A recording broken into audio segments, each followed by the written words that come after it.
Welcome everybody to the Area 111 live stream. This is your host RH, coming at you again from the rainy and sunshiny state of Florida. It's a little bit cloudy today, but heard some thunder, but I didn't really see any rain. Of course, my hours are all jacked up again. I don't really like hours like this, but where I'm basically sleeping up most of the day and up all night long. But doing research, doing live streams, you name it. But yeah, a lot of information coming out. Hey, good to see you, Travis. What's going on, man? Nothing much. Like I said, just burning the candle at both ends. So trying to trying to stop the division if I can. I mean, what little 2 cent worth I could throw in that. Stop the division. Division, the famous tactic from that guy with the little red leotards and pitchfork and the horns, you know what I mean? Hot and no wind here, brother. Yeah. I don't know. It was really it was muggy out there. I have to get out and get my walk in every day. Every day I got to force myself to because of certain type of physical problems I got. But you know, it is what it is. At least I'm able to walk. I mean, there was a time there for a while I couldn't walk after that accident doing PT at Ramstein Air Force Base. And, there's a major failure. Warning, warning, warning, RH. Remember, warning, warning, Will Robinson? Remember, was it Roby the Robot? Was that his name? Warning, warning, warning. Hey, good to see you, Canito. Maybe if I do a stint, it looks like if I keep doing live streams, I'm just gonna be completely bald and radiating myself with a smart/dumb phone. But at least it's a better smart/dumb phone than I had back in the day, isn't it, Travis? You hear me a lot better, right? Than back in the day. Back in the day where we were celebrities in live streaming. It was having like thousands of viewers for one live stream. Didn't mean to take some of your business away from you there, Travis, but it is what it is. So I'm back to like having only myself listening to myself talk. You know what I mean? And a few other people that have been here for a long time. They come in occasionally, but of course everybody's got their own life to live, and they can't sit around and listen to RH's Hot Wind all the time. You know what I mean? My hot wind, right? But man, I can't stress this enough. Giant Voice is actually it's an emergency broadcast. It's supposed to be, for far as my understanding, I'm not an expert on everything. I guess there's people out there, ladies, that think bald haired men are sexy. I don't know. What do you think, Miss RH back there? Are bald headed men sexy?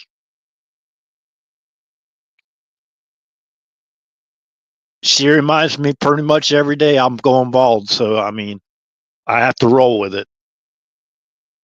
So, anyways, crew cut. Yeah. I haven't had one of those since I was like a little kid. And when I was when you went to, it wasn't a crew cut when I went through basic training and they got the shears out. The shears, the hair shears, like they shear what do they shear for? Sheep for wool or something like that, right? I mean, they just got like 4 swipes and all your hair was gone. I mean, that was it. Next, next, next. Yeah. I was telling Travis the other day that I have a grandfather. I mean, that Travis resembles really, really, really closely to. He's actually a retired Air Force Master Sergeant. He was in the Army Air Corps before it became the Air Force became a separate service. He retired as a Master Sergeant in the United States Air Corps. Uh, and I guess it was 1947 that that National Security Act that the United States Air Force became a separate branch of service. But anyways, there's some pretty cool history behind that. I got my grandfather's flag, and that was before they added. It was, I think, Hawaii was the. Can't remember. I get Hawaii and Alaska mixed up in history, but I got his flag, and it only had 49 stars on it. But anyways, really, really, it looked like a hand sewed on. They hand sewed the stars. You know what I mean? That's the way it looked like to me. Really, I got to keep that flag because it's probably something to do. It's like a historic artifact. You know what I mean? Yeah, I do. I do. Occasionally, but there's some of the information that I don't agree with, and it's kind of aligned where it's anti a certain country, and I get kind of tired of hearing that anti stuff. You know what I mean? You can only handle so much of it. Then you start to see through it, then wondering, okay, there's a lot of money to be anti, whatever in this world, anti this or anti that. A lot of money involved. But anyways,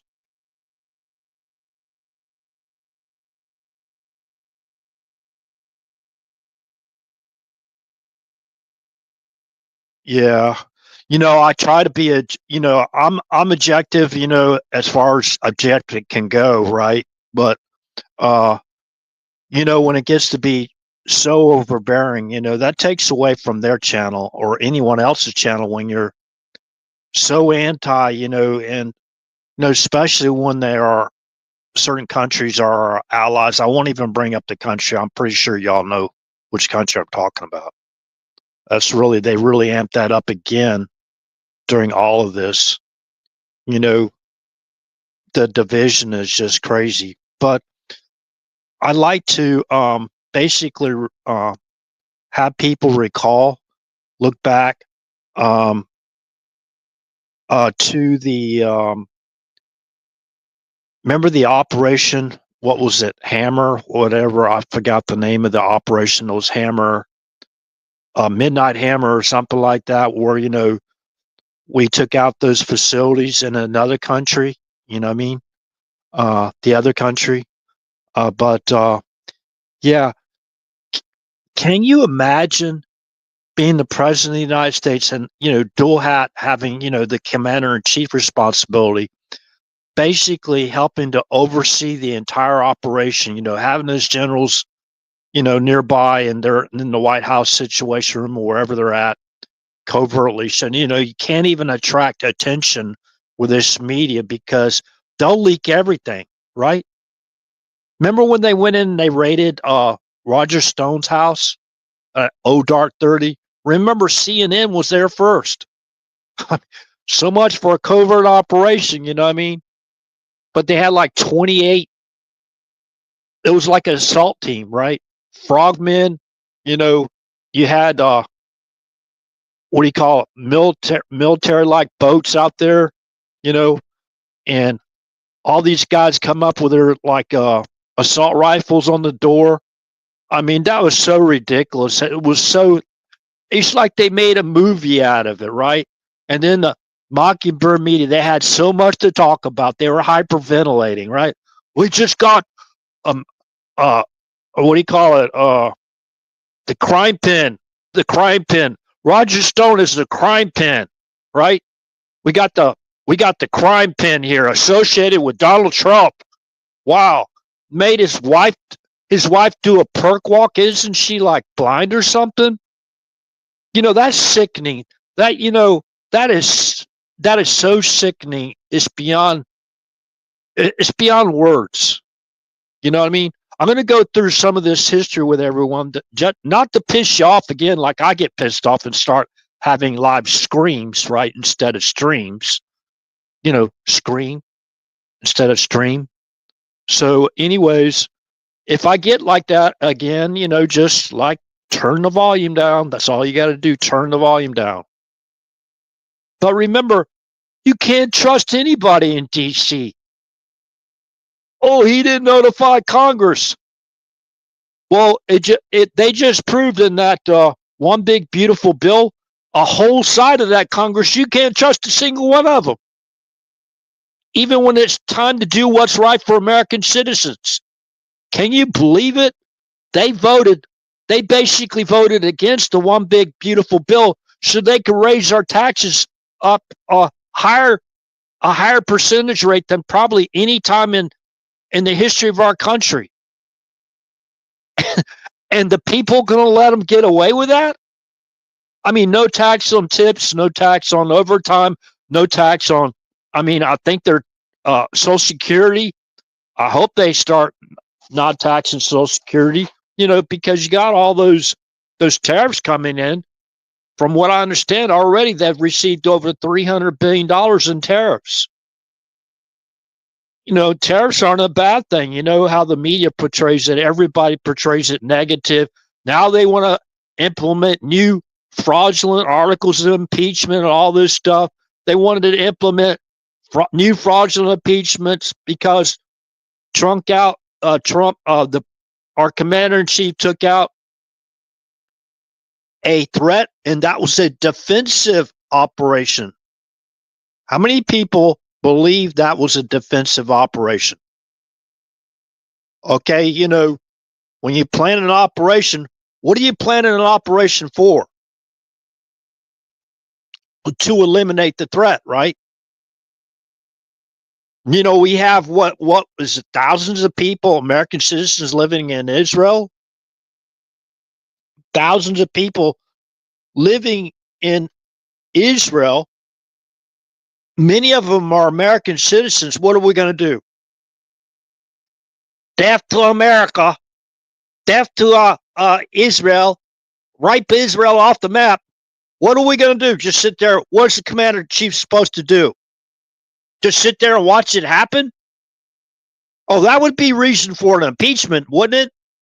I do believe that pretty much everybody in this community believes that too and understands that to be true. Understands it. You understand where I'm coming from, because most of y'all here have true logic instead of faulty logic, or just, it's crazy. They had to avoid everyone. And look at how many people were involved in the operation. You go down not only to the pilots, the people that put together the operation, right? All those people involved in planning, I work with those guys. It's trying to embellish his career again. Yeah, I worked with those that claimed they were basically their parents were aliens. Okay, yeah. So I'm going to use that to embellish my career. So what about this so-called Trump Sara? Okay, I wasn't really going to talk about that tonight, but Rosanna Barr, I think that's her name. Remember the comedian? She termed it Trump Sara, whatever. Nasara, Gasara. Everybody knows I thought it was hocus pocus, but I'm going to get into something you might like to hear, Travis, if you stick around, and Canito, you guys, if y'all stick around tonight. Where's everybody at, man? I was in basic training. The TI, the training instructor, Tech Sergeant Bryant. I'll never forget his name, but when he wanted us to get up at like dark 30, he'd get one of those big old metal trash cans and he'd throw it right down the aisle of our barracks where our cots were, where we're sleeping. That makes a lot of better. I know some people probably could sleep through that, but I couldn't. Hearing a big old metal trash can banging down the aisle, right next to our cots, slamming into the wall at the end. Come on, boys and girls, time to get up, or come on, girls, time to get up, whatever. No, I wasn't in the woman's barracks. I mean, they didn't give me the security code. I couldn't get into the women's barracks. So, anyways, sometimes RH puts out some jokes out there, and sometimes they're not funny. They don't go over too well, but especially with the woke people.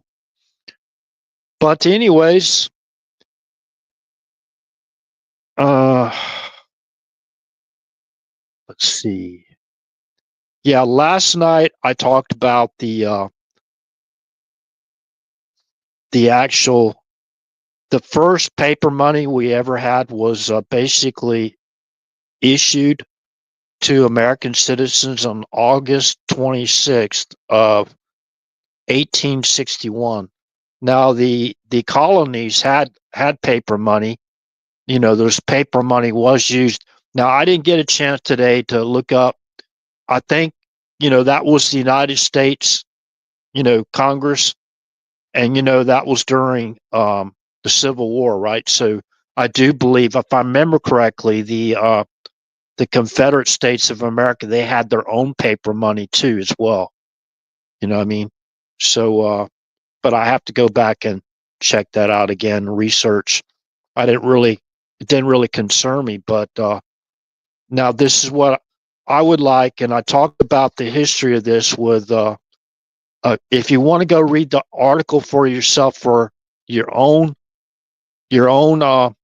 education or historical education, go to the Time Magazine article titled "Money de Gaulle." That's Gaulle v. the dollar. Okay, that article was published on February 12th of 1965. February 12th of 1965. I'd like y'all to review Article 1, Section 8, Clause 5 of the Constitution. Well, I can read it too as well. Congress shall have the power to coin money, regulate the value thereof, and of foreign coin, and fix the standards of weights and measures. Okay, so I think that, in my opinion, Congress needs to actually put in an amendment to or add to that Article 1, Section 8, Clause 5,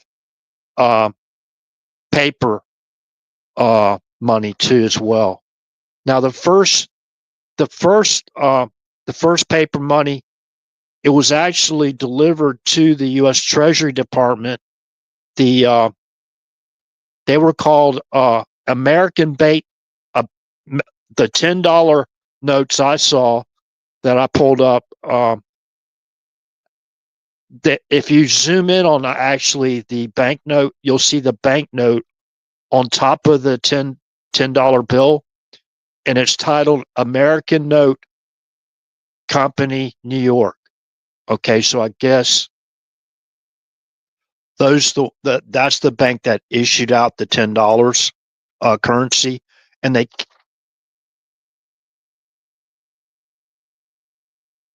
came in sheets, paper money that came in double-sided printed sheets, if that makes sense. There was a front side of this sheet of each note on one sheet of paper, right?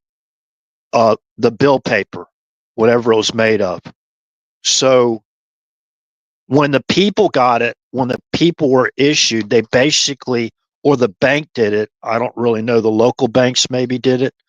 You had to get scissors or a paper cutter and divide up those four bills on those sheets of paper, and you had 40 American banknote company bills. Okay, so this is where I want our country to go back to again, and the reason why.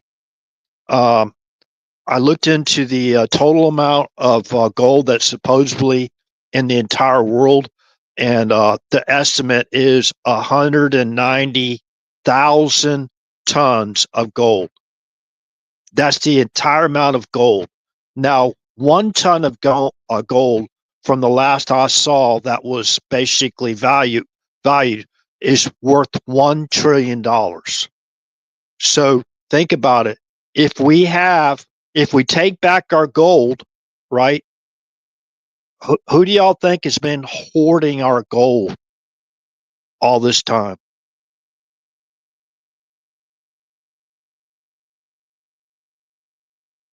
I'll give you the initials. Foxtrot Romeo, FR. Getting warmer, ain't I? Private Federal Reserve banks. You know, it's kind of funny. I went out there, unless they did a lot of changes and reorganizing. When I looked at this before, there was actually foreign Federal Reserve banks, right? So President Trump put the foreign Federal Reserve banks or the Federal Reserve under the U.S. Treasury. This might be the reason why they want us all to go to war now. You know what I mean? I don't know. Or that might be one of their motives. But anyways, so I believe if we have 36 tons of gold, because our national debt is $36 trillion. If we had $36 trillion in gold, or tons of gold, not dollars of gold. Well, yeah, it's $1 trillion per ton.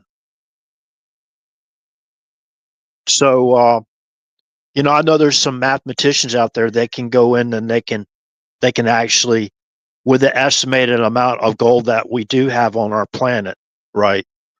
Yeah, all we have to have is 36 tons. Now, when you're thinking about the United States as a whole, that might not seem too much, right? 36 tons. So that's what, 72 tons or 72,000 pounds?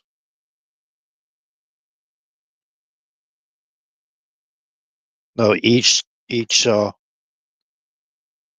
ton is 2,000 pounds, right? So if you have to divide that in half, some places it's 2,000 pounds for 1 ton. So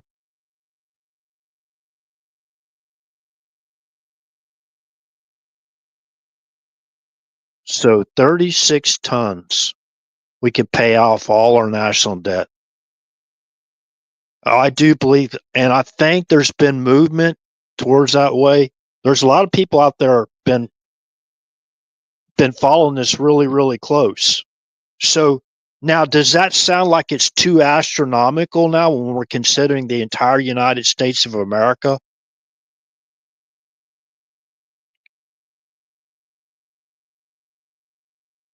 Now we need to clear out that debt and stop paying. I mean, we're paying billions and billions of dollars just in interest rates every year. I don't know how many billions of dollars we're paying in interest rates.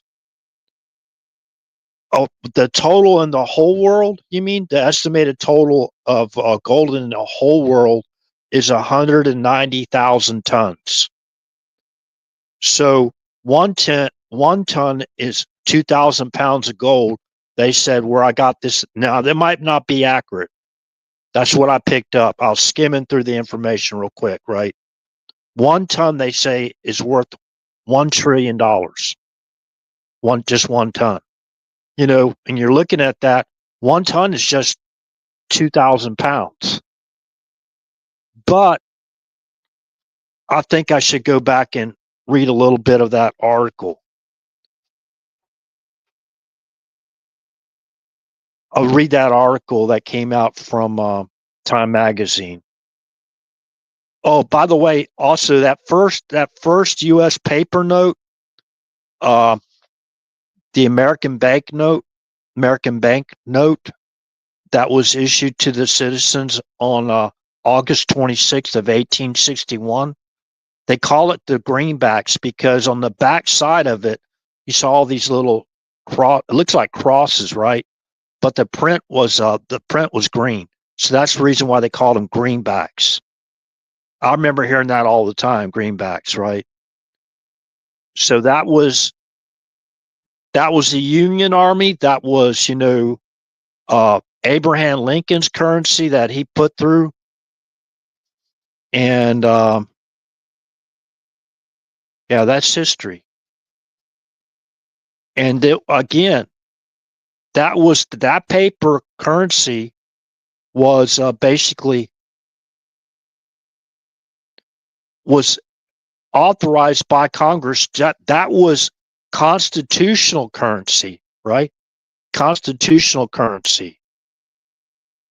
So I do believe we need to go back to that again. Now, I do believe in, having gold and diversifying your portfolio if you can afford it. I mean, how many people out there that are struggling now can afford just 1 ounce of gold? And there'll be some people out, well, get a half an ounce of gold, RH. Come on now. I want to be able to see it. You know what I mean? I don't want it so small. My little chip of gold, I don't want it so small that I have to put on pull a magnifying glass out just to see it. You know what I mean? So, anyways, now it kind of sounds like it's not unattainable. Unattainium. It's attainable, right? Obtainium. We can actually obtain that goal of paying off our entire national debt if we get our goal back, and that's a big if. Now, let me go to this article again. The Times article that came out, again, it was February 12th of 1965. 1965. Have my place card holder video all set. My place card holder. What do you call it? Where in the heck is my live stream now? You still live over here on Rumble? What in the world? Oh, there, I found it. I had a beautiful satellite photograph of Florida. So I'm not going to I'm just going to talk about this real quick. You see that beautiful satellite photograph of the Sunshine State of Florida? Remember, we have people out there in this community like, let's see, Monkey working. Monkey working. We got some monkeys out there working, right? And they track the flight, the tail numbers and all that, the flight patterns of, remember the Indian dance to make rain, those kind of companies. They were tracking them right before Helena. They started tracking those. They were going out there, and let's talk about the serpent seed, right? The seed, you know what I mean? Word association, the seed. They were tracking those flights, those company flights, by injecting something into the atmosphere, right? And remember what happened with Helena. Remember North Carolina? Have we forgotten that already? And now, again, we got Texas. No, they need to investigate that. So everybody's saying that's what do you call that? Conspiracy theories, RH. That's been disproven. Those are just normal contrails and everything like that, right? Well, Florida just passed a law working with this current administration, and we're going to tie this current administration. Let's just tie President Trump together with Florida government and law enforcement, and talk a little bit about covert operations that's nobody's even talking about. Everybody's talking about what the deep state's been doing about trying to take down our president for all these years. Some people are talking about that, but they can't even associate it with that. Okay, so, but anyways, I'm going to get into that in a second. So now I want to read this article from Time Magazine because it's very, very important. Now, Charles de Gaulle was actually the president of France. Okay.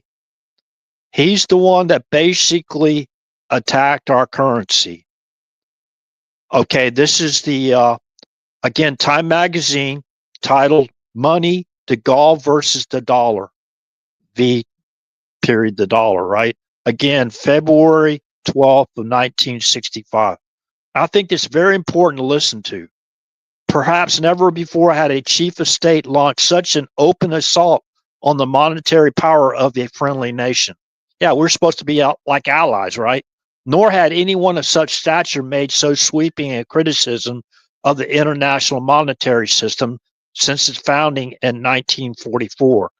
There was Charles de Gaulle last week, that was the beginning, the first week of February 1965, proclaiming that the primacy of the dollar in international dealings was finished, calling for an eventual return to the gold standard, which the world's nations scrapped 50 years ago, and practically inviting other countries to follow France's lead and cash in their dollars for gold.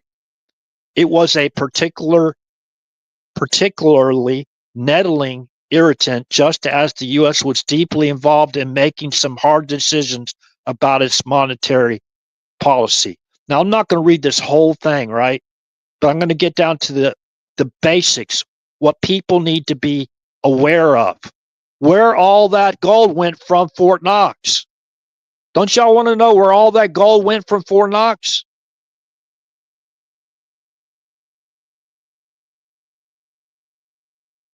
Just before de Gaulle spoke, Treasury Secretary Douglas Dillon made the first public admission that the U.S. payments deficit in 1964 moved higher than anyone had expected.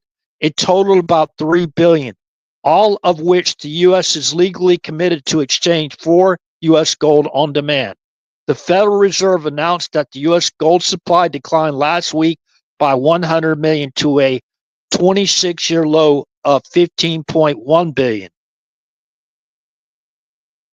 So now you have to factor in how much was $15 billion back then as compared to the day, right?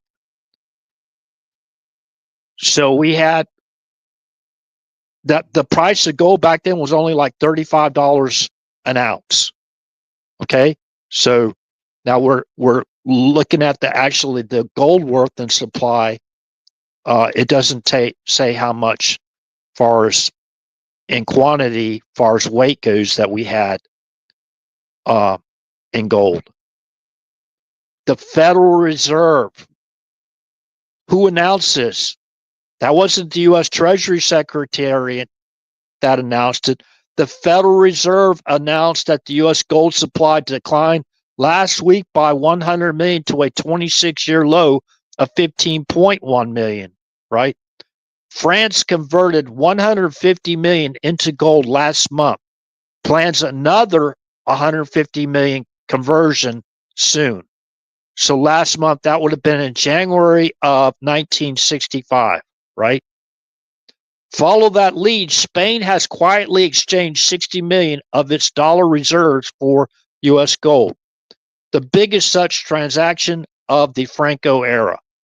To free more gold to meet rising demand, a congressional committee last week approved President Johnson's proposal to eliminate the 25% gold backing now legally required for deposits held in the Federal Federal Reserve System.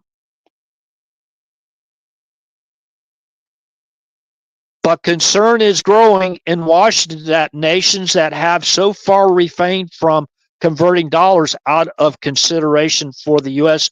may cash them in for gold once the extra bullion becomes available, and thus send still more gold laden trucks rolling out of where? Out of Fort Knox.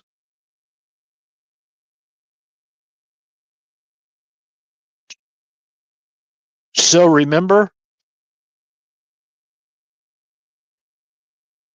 yeah, 180,000 pounds, right?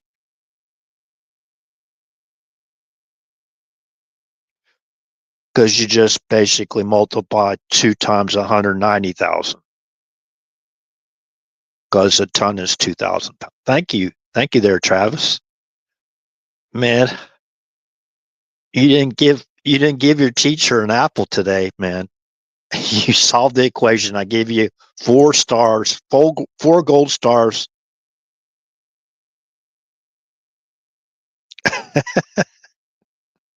All right. Okay. So what were they doing? What was I telling everybody where everybody was attacking little ORH, little itty bitty me? I said, what are these people saving all these dollars for all this time? Wait until we go back on the gold standard. Why? To cash them in for our gold and steal even more of our gold.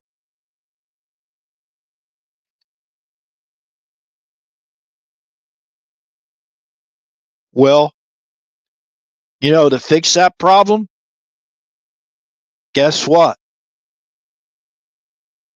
We can basically bring back the congressional paper dollar note. What they call it again? The American bank note, not the Federal Reserve note, right? We bring back, authorized by Congress, the American bank, and we can now get our gold back. Okay? We can now get our gold back and put it in a safe little place, guarded by the U.S. Army, right? 24/7, 7 days a week, every week of the month, every month of the year, and every year of every year. And guess what?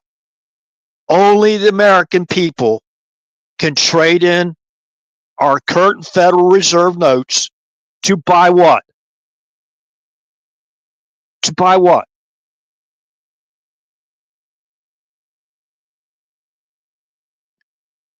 If you're proven to be an American citizen, right?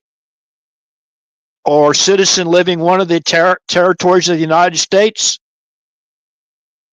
we can turn in our Federal Reserve notes because, in my opinion, in RH's humble opinion, those are unconstitutional currency. Okay, so anybody out there, you find me somewhere in the Constitution where it says federal, foreign Federal Reserve banks have the basically authority to charge us interest on our own currency and pay interest on our own currency.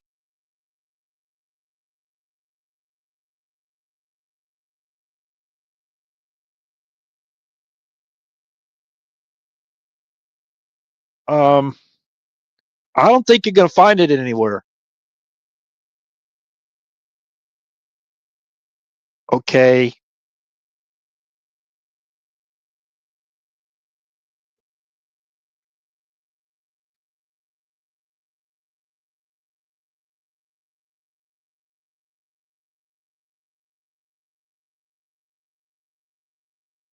So I try to look at what the total GDP was for the entire world to base, like, the amount of gold, the worth of the amount of gold that's out there, let's see, is more than the entire planet's GDP, gross domestic product, right? It's more than the total GDP. Now, are there some people said that we can basically, when we transition to they wanted to go to, the American, the dollar backed currency. I don't think that's going to be, that's just my opinion. We're going to be able to do that. And I do believe, yes, you can trade gold like currency, but metals, gold and silver and platinum, that kind of thing should be traded on a separate kind of like system, right? If that monetary system, okay. But the dollar, the American banknote basically should be our, what represents our currency, right? Backed by the U.S. Constitution, it represents our currency. It's authorized by Congress, not by some type of federal foreign persuasion or extortion or whatever else. Let's read the definition again for extortion. And I kind of keeps going back to, and that's something a totally different, horrific. Extortion 17, right? Very horrific deaths there of our men. I don't think there's any women on that flight, but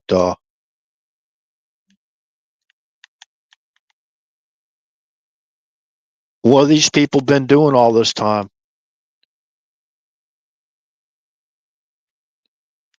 The practice of attaining something, especially money or, gold or silver, through force or threats, right?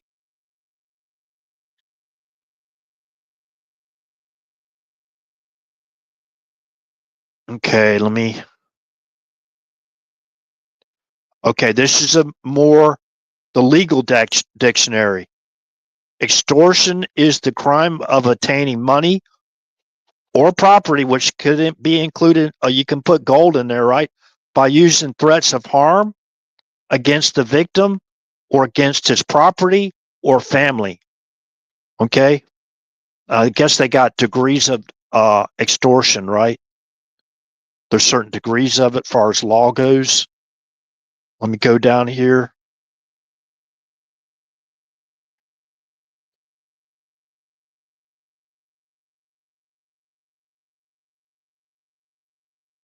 Degrees of extortion.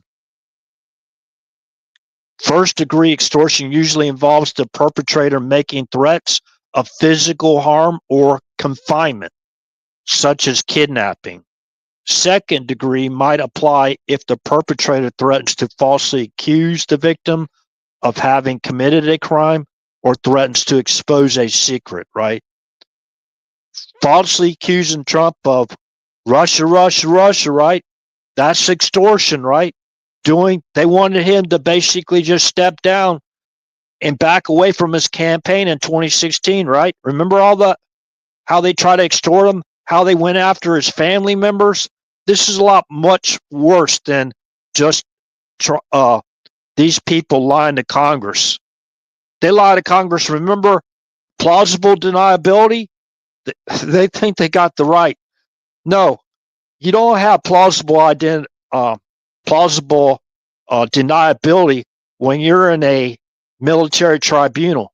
I beg to differ with those people out there that believe that they're going to just continue to walk, because those people are involved in a broader criminal conspiracy to overthrow our duly elected government. Whether they liked our government or not, whether they thought they were fighting for their so-called democracy, which we're not even a democracy, because the United States guarantees to each state in the union a Republican form of government, and and ensures against invasion, not for invasion, and against domestic violence. What did they do? What did these traitors do? They facilitated and directed an invasion into our country. They are really the facilitators of mass murder in our country when you consider just fentanyl alone. Then you have the human trafficking and child trafficking, which I'm about to transition to.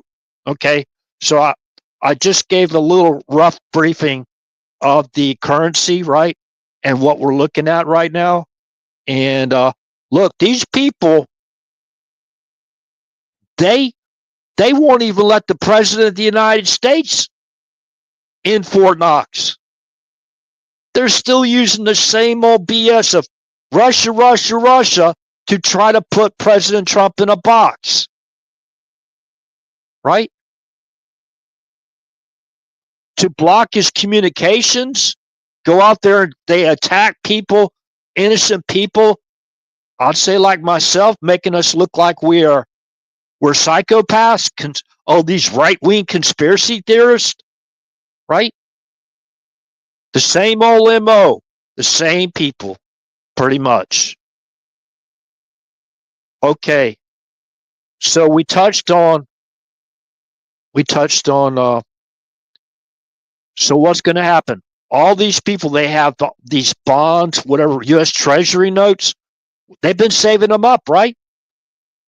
Those U.S. Treasury notes, waiting for us to go to a gold-backed currency. Okay. The Federal Reserve now is placed under the U.S. Treasury, as far as my understanding.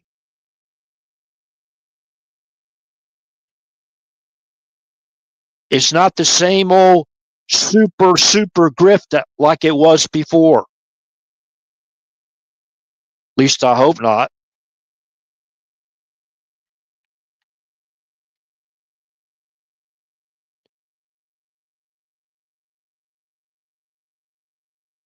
You know, this is kind of this has got me where I want to look into this a little bit more.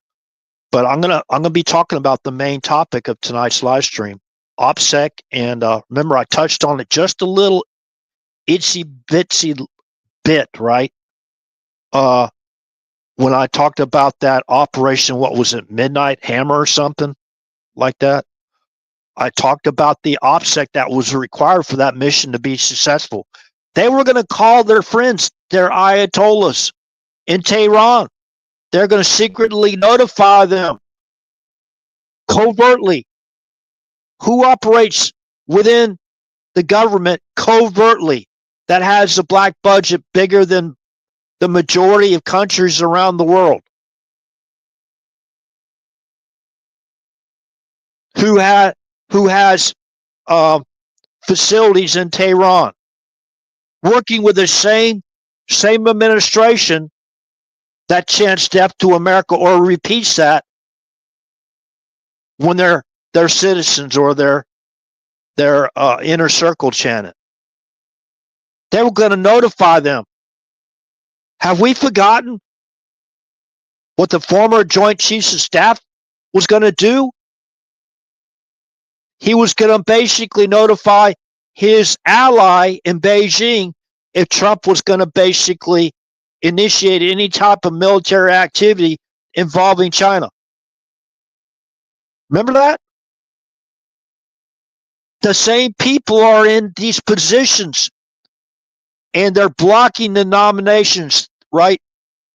The Senate confirmations of all these people. I just listened to Jan Halper a couple days ago. She's a nominee.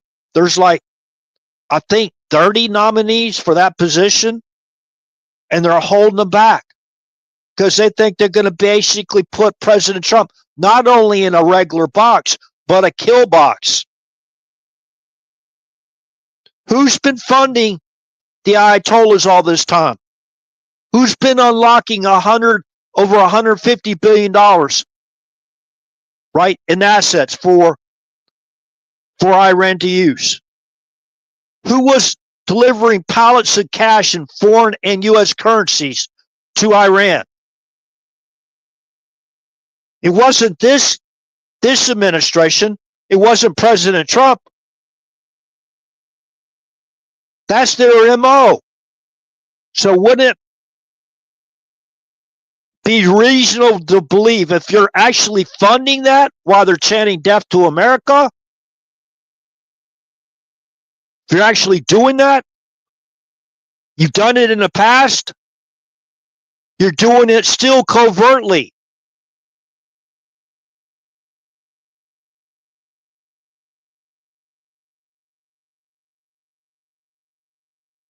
A lot of the propaganda we are still hearing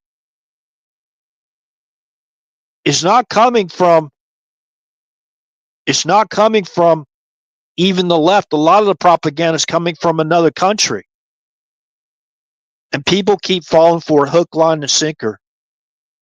I heard the other day, I'm not gonna mention it now, but I'm going to talk to another individual who worked with people, and I'm going to get his take on it before I say anything more, because I have high respect for people that have basically risked their lives, was in the military and covert operations, special forces, to try to help keep us all safe, to include our men and women in uniform safe as well.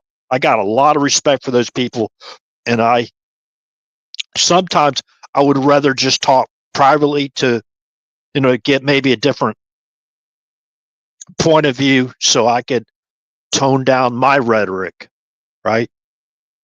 So I'm going to remind people,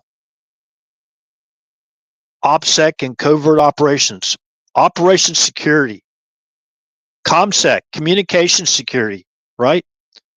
Remember what they did to President Trump back in, it was April and May of 2017? Remember they endangered his life? Who endangered President Trump's life back in April or May of 2017? It was the intel community, right?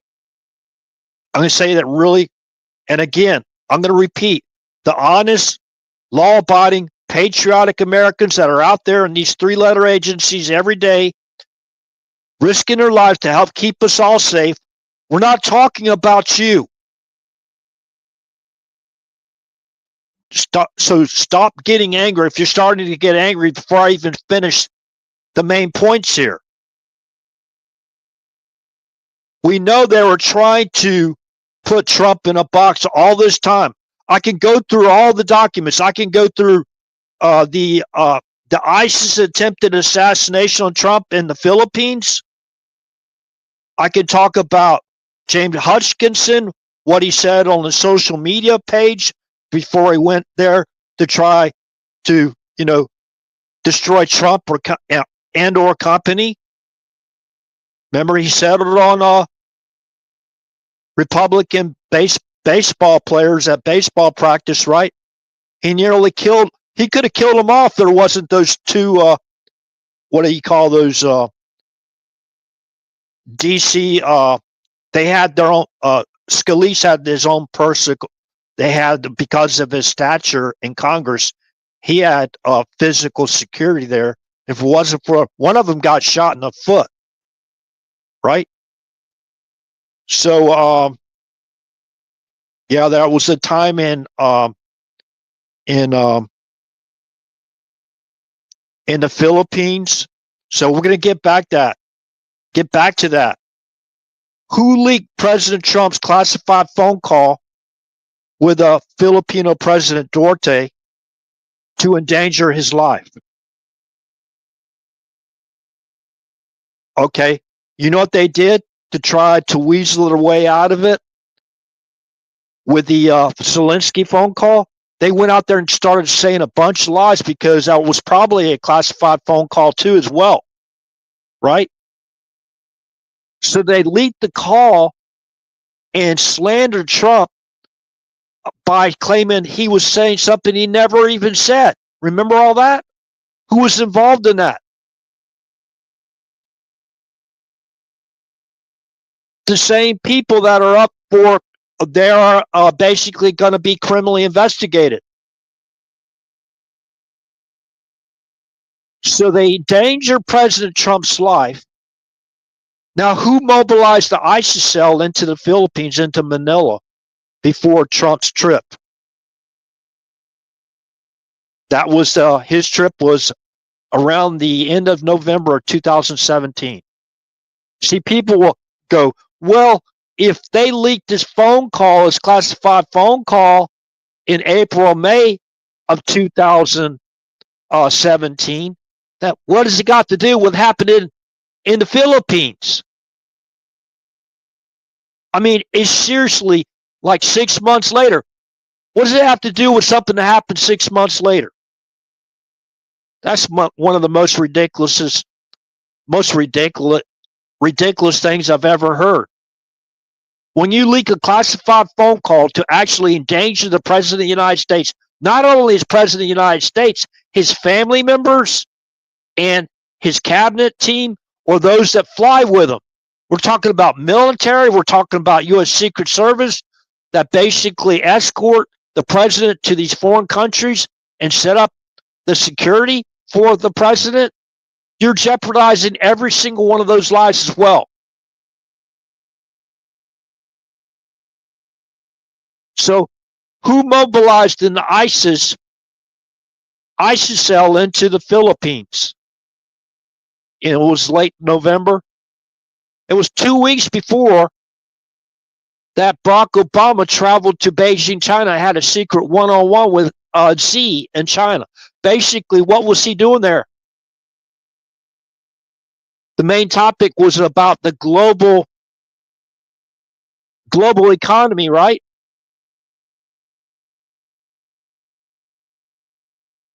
The global economy. And remember the Paris Climate Accord? They were going to soak us $1 trillion, the taxpayer, $1 trillion, $100 billion a year for 10 years. How many people even remember that?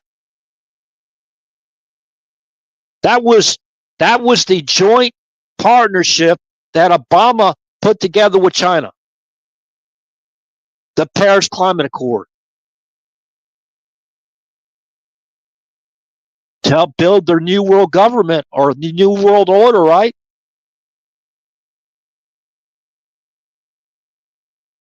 Are you seriously? You're going to get $1 trillion and get, okay, I can control the sun now. Man, you could do a whole lot with $1 trillion. You're going to control the sun. You're going to stop the seasons of the year. It's going to be perfect temperature all year long.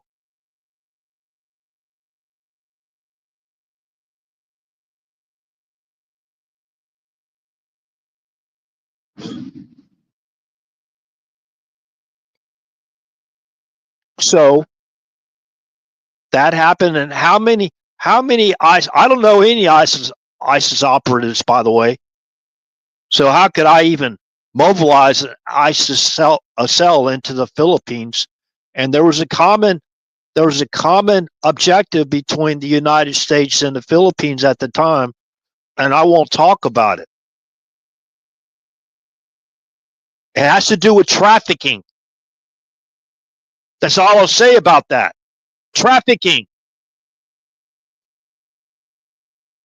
Based on current events, I think you know what I'm talking about.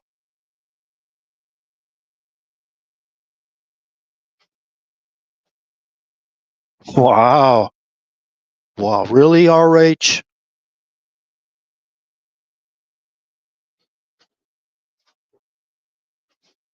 So I don't know if I'm talking too loud again and it hurts people's ears. So just please turn down your volume on your mic.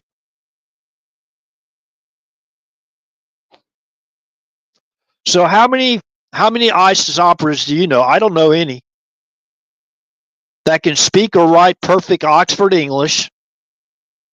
Says he's going to take one for the team lads, and because he loves such lone wolves like Lee Harvey Oswald, he's got actually a picture of Lee Harvey Oswald on the social media page. Remember, I'm going to take one for the team lads. Once they give crooks, if they gave crooks psychotropics, is that what he was going to do too? Who was he working with? There was 2 foreign apps. Now I heard those were foreign language apps. I heard they were from Germany and Belgium. I keep on hearing different foreign apps from different foreign countries regarding crooks. Oh, he was the lone wolf, right?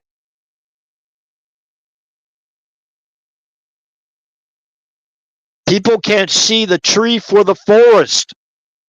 People can't see the tree for the forest. And by the way, there's going to a movie's going to come back that provides the forensic investigation behind the shooters, plural, that we've been talking about.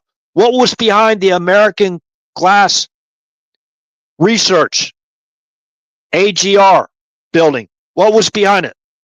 You can't see the tree for the forest? Okay, we know there was a water tower there. You can't see the tree for the forest, can you?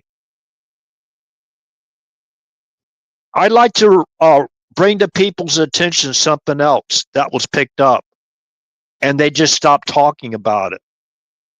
I guess the Mockingbird media said, no, you can't talk about it. We won't pay you anymore, right? If you talk about it, we're not going to give you some of this dark money anymore. We're not going to have you read our scripts for us anymore. Okay. Whatever happened to that van? Supposedly had explosives in it. Supposedly was crooks. How many vehicles can crooks drive at the same time? Oh, come on, RH. That's a conspiracy theory.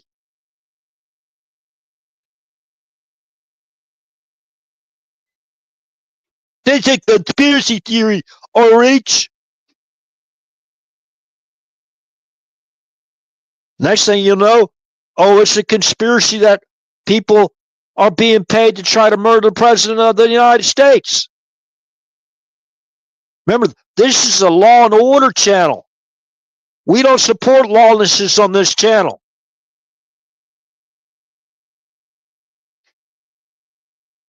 And I like to remind people that are in the not only serving in uniform,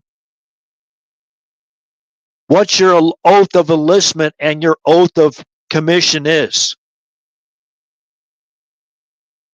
I like to remind people in the 3-letter agencies what your oath of office is.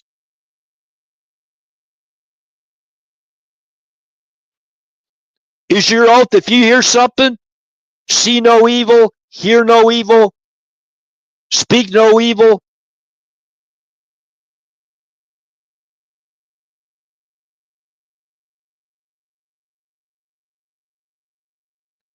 See no evil, hear no evil, speak no evil.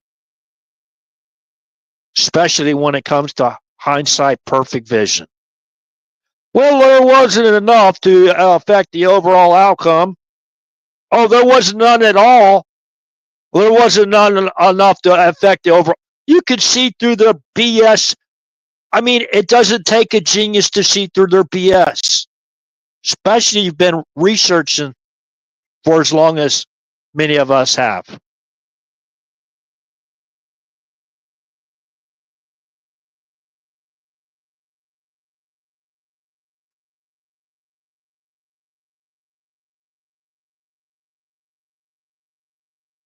So, what is going on? OPSEC. How many people know about all these operations around the country to bring in these traffickers? People don't even know the operations that are going on now. Why you had to have a alligator Alcatraz? If you got, you're using another other facilities, close to Havana. I mean, you're using those facilities and they're filled up. No occupation left. You got to build another facility, right? What do you think these people are going to do? Go, okay, well, we're going to pick up these PEDOs. You know what I mean?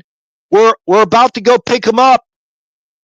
Tell everybody in the whole world in those communities, right? We're about to go pick you up. We're about to go pick up these murderers. Some of them foreign, some of them domestic, right? We're going to pick up these Papa Echo Delta Oscars. We're going to go pick up these murderers. You know what I mean? We're going to tell everybody our operations.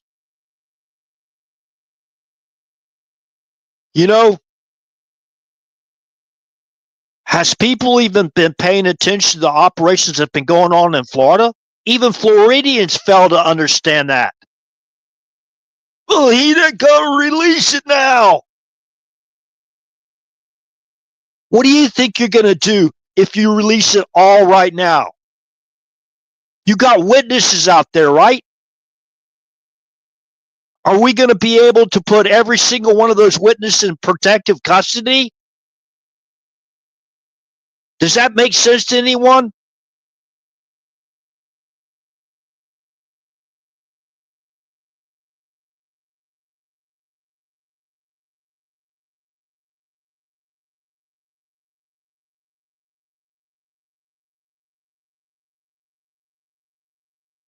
Oh, the Amero. Yeah, I'll talk about that another time, but I thought they already had coins printed or minted or whatever. I don't think they're going to be able to mint because it would be, to print out the currency would be so costly, right? So it's gonna have to be paper currency, unfortunately. Um, I think they were going for the Merrill, and that's the reason why they're going for open society. When I talk about who am I referring to Gulf Sierra, right? Everybody knows about Gulf Sierra. They wanted to legalize drugs and they wanted open, borders. So to roll in the regional currency, called the Amero. But you know, I have to kind of like remind people Canada is part of America. You know what I mean?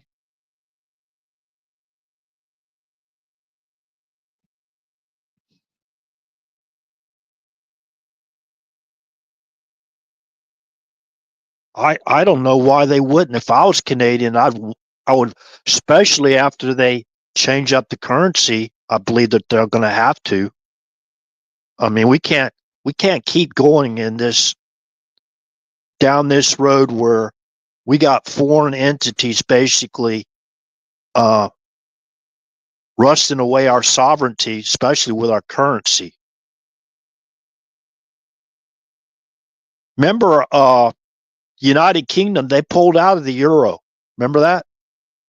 They used their own currency, the British pound. Remember, and I think the U.S. dollar. So they've already prepared themselves. There's about 90 million people in I think the UK. I believe that's right. I looked at the population. But far as the EU goes, the population, how do you think they artificially inflated the European Union as far as population goes? Let's see. Would that be open borders? Ding, ding, ding, ding, ding. You're right, RH. Open borders, right? The same MO. Same MO. So I guess y'all know about just trying to take down our whole system, right? Trying to, what do you call it? Overburden our system. by that directing and facilitating invasion. Those people can be arrested right now, by the way. And the DOJ, they can use or FBI or the Department of Homeland Security. You can use the Constitution, Article 4, Section 4 as justification for that. No, where in our Constitution does it say the Secretary of Homeland Security can allow to facilitate and direct an invasion into our country without being held accountable and charged with a crime? I think that crime is pretty much, it's like, to me, treason, because they knew that foreign military and terrorist insurgents were coming in along with that invasion that they facilitated and directed. They were getting the intel briefings. They just ignored them. And how many lives have been cost? I mean, just by fentanyl alone, 100,000 a year? Just fentanyl deaths alone. I mean, you look at a lot of these streets in America and these major cities, you see people walking around, they're like zombies. It's unbelievable. When, I hate to say mock Biden, but when Trump was making fun of Biden, the way he walked like a robot, walking into walls or whatever, falling down, and I mean, it's ridiculous what they did. And really, and you know what they're going to be investigating Brennan and Comey about? Them lying to Congress. Are you serious? That's going to be end up a nothing burger, right? Because Congress sure as heck ain't going to hold anybody that's working with them accountable, are they? No, absolutely not. Over half our Congress is complicit with this stuff, or they would have secured our borders right away. They would have, was it Title 41 or whatever it was? They would have never stopped that. They would have re-invoked it. Remain in Mexico, remember all that stuff? They turned a blind eye to all their own citizens dying. It's crazy.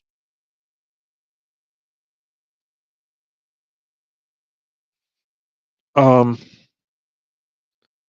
anybody got any questions?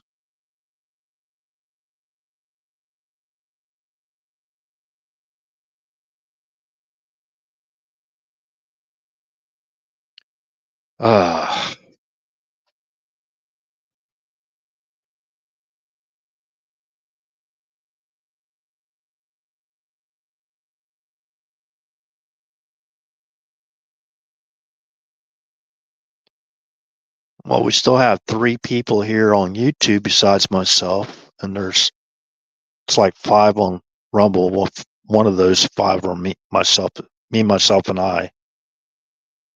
So, anyways, yeah. So now I have to remind people, yeah, this is their MO, going after Trump with the Epstein. They don't care if they destroy Trump's entire administration. Their target is President Trump again. It's obvious. They continue. I believe they could still continue to illegally spy on President Trump. They've outsourced it overseas. I still believe overseas countries are still listening in on everything that Trump says, pretty much. Even his pillow talk. They like that kind of stuff. They even like to go into Melania Trump's drawer, right? That's sick.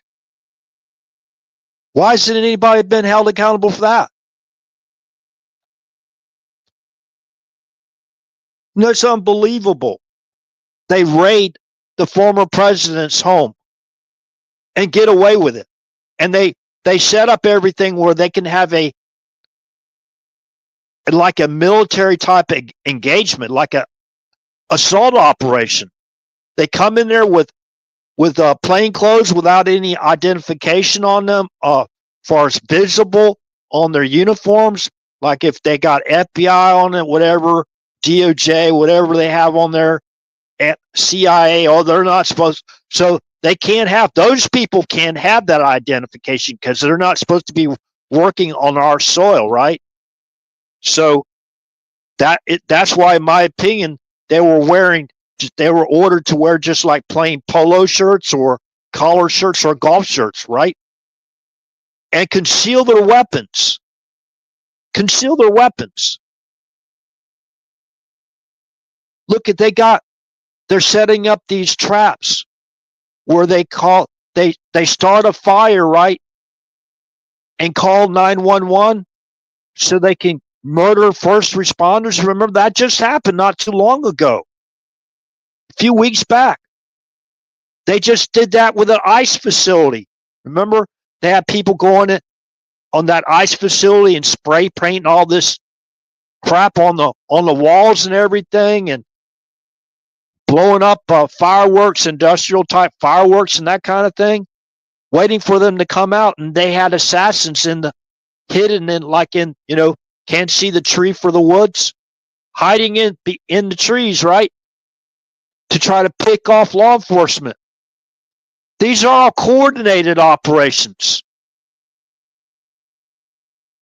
Covert operations. They're military-like operations going on our own soil. And that's who they brought in. A lot of them they brought in. Along with their invasion. Remember? Why did they facilitate and direct an invasion? How do we know it was actually the Dems? The Dems was behind sharpening their attacks on our economy. CNN even admitted to that when they put out that Moody study titled "Democrats Need to Sharpen Their Attacks on the Trump Economy." Why do you think they need to sharpen their attacks to get a to drive Trump's approvability numbers down so they can impeach him, so there will be support enough to impeach him from office, put him in prison, and permanently silence him?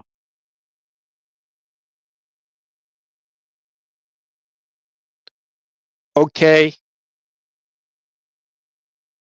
Who do we actually believe is holding the files that everybody's calling for? The courts. The same DC courts.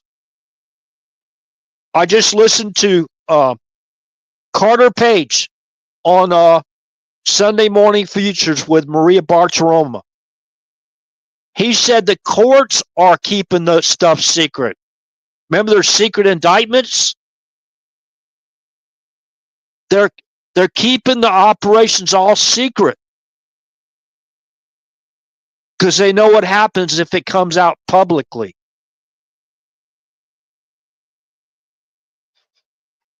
This has gone so crazy. You got an entire branch of, political party is part of the broader criminal conspiracy to overthrow our government because they don't like them. They're used to that Foxtrot Romeo money, right? Donations. They're used to it, right?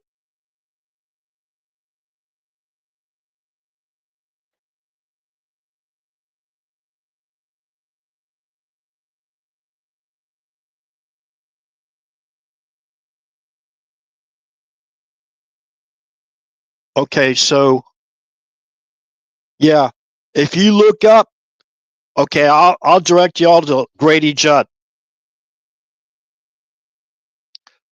Even Pam Bondi, even the FBI, they can't go out there or DHS and compromise operations. But those people are being arrested every day. We got the flight logs. That isn't good enough for everyone, right? You rather go in and divide up MAGA and America First and because you don't get what you want.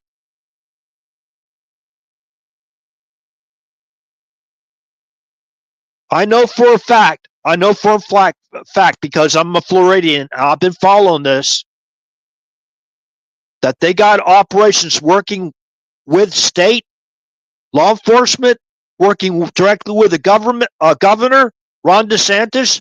By the way, what is Ron DeSantis' background?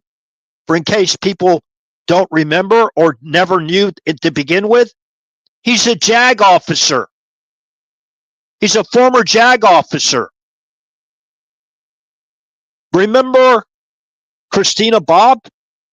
She was a staff judge advocate for the United States Marine Corps. That's why they're going after her hot in Arizona.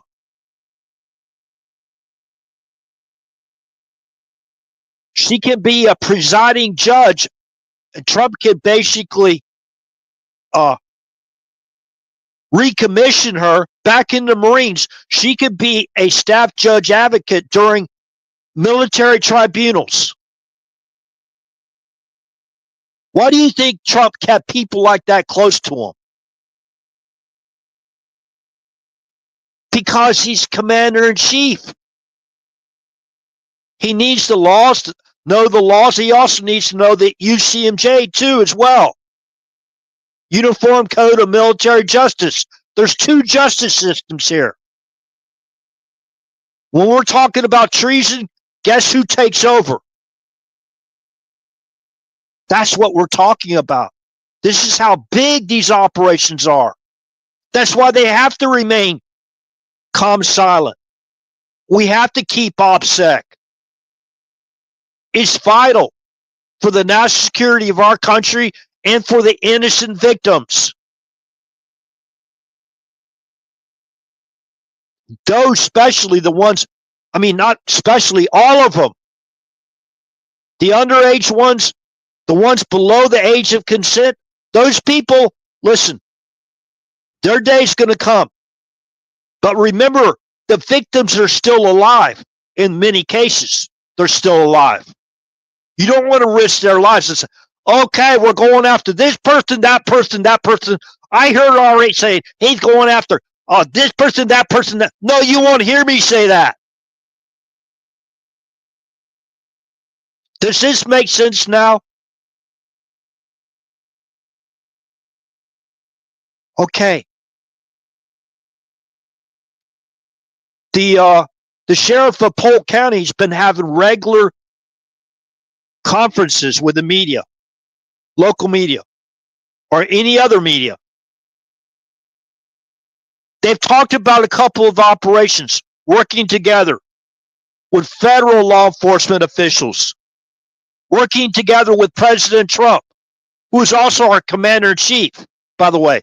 Remember, the invasion also included a foreign military and terrorist insurgency. Oh, all right, you're just full of hot air, dude. You don't know what you're talking about. You're in way over your head. Really? Well, you can believe that if you want to. Ain't no skin off my back.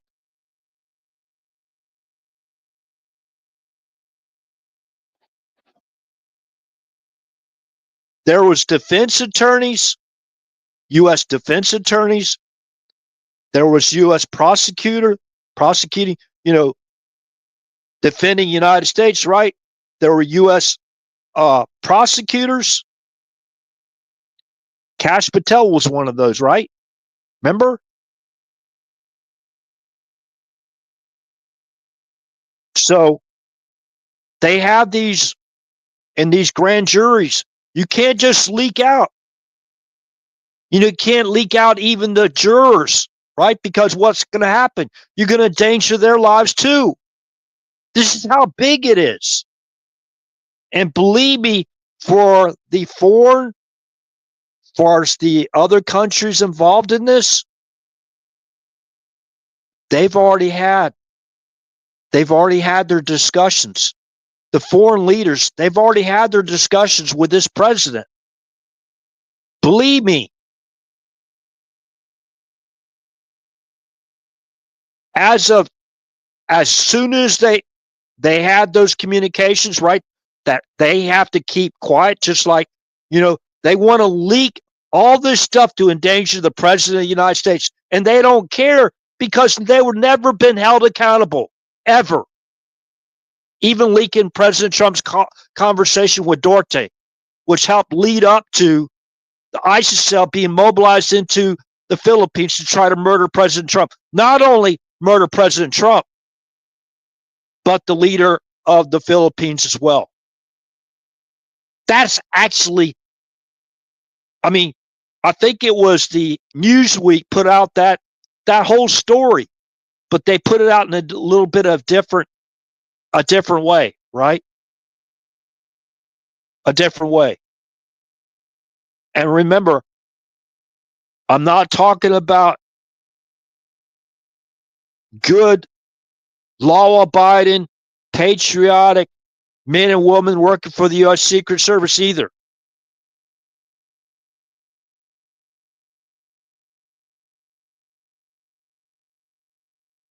Remember Cheadle?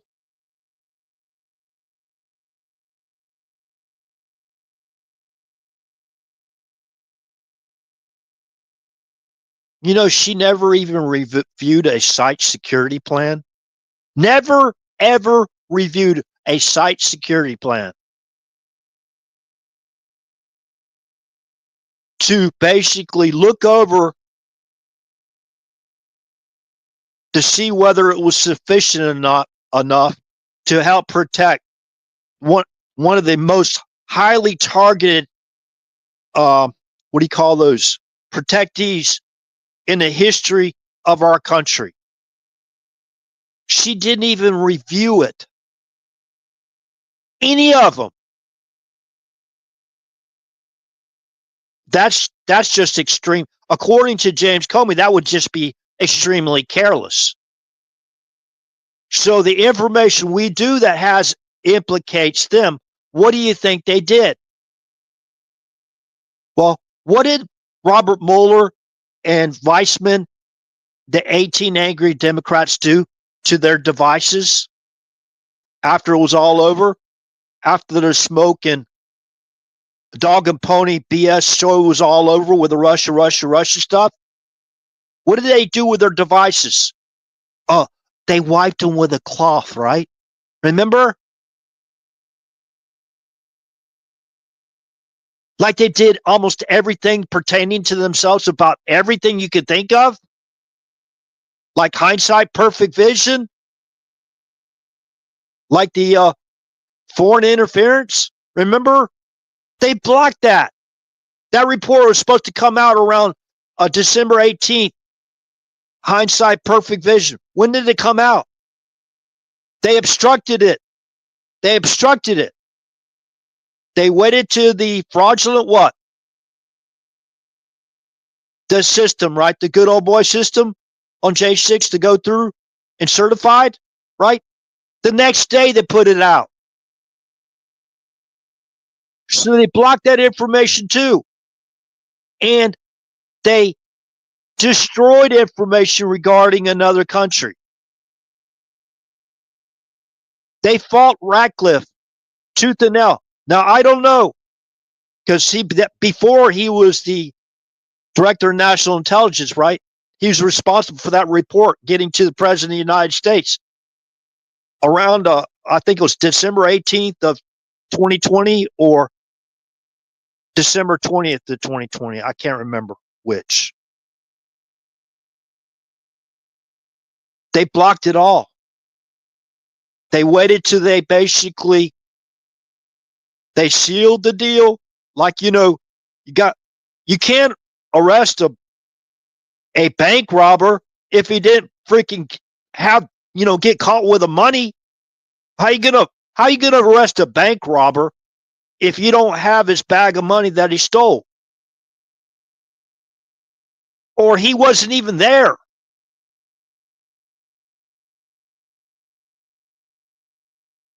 They destroy the evidence, right?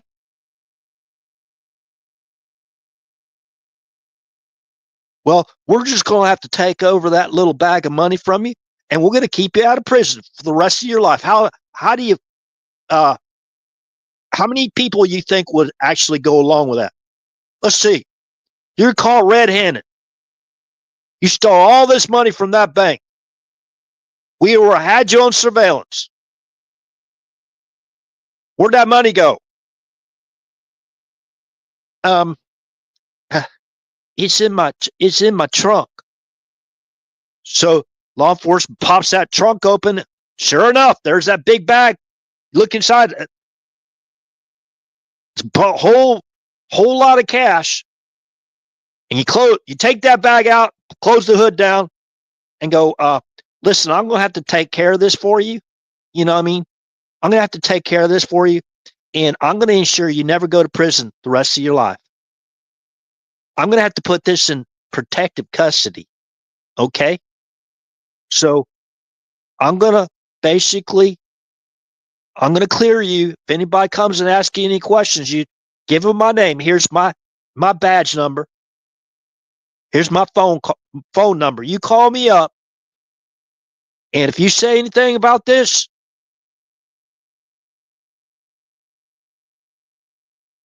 you're going to be in bad trouble. Bad trouble. We can get you on this time, this other crime and this crime and that crime. You were colluding with Russia too, wasn't you? What? I don't know any. Right? Well, we got you up there on 4th and 6th Street talking to a Russian spy. Oh, okay. Okay. Well, you can go ahead, keep the money. Thanks a lot, officer. I'll talk to you later. Yeah, have a good day. Have a good day. What did they do to Hillary Clinton's yoga and wedding emails, right? What did they do to them? The same thing they did with Mueller's team, right? All their devices, they destroyed them all.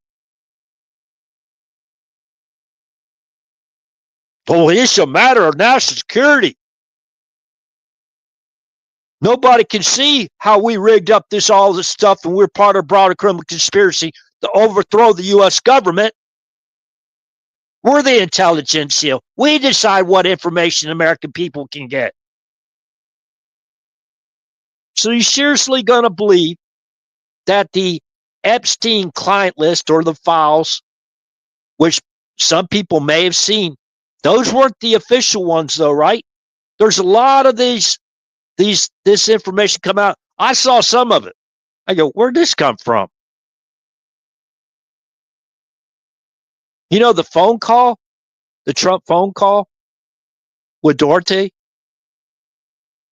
the I-team, the India team, they first said that the Filipino government released that,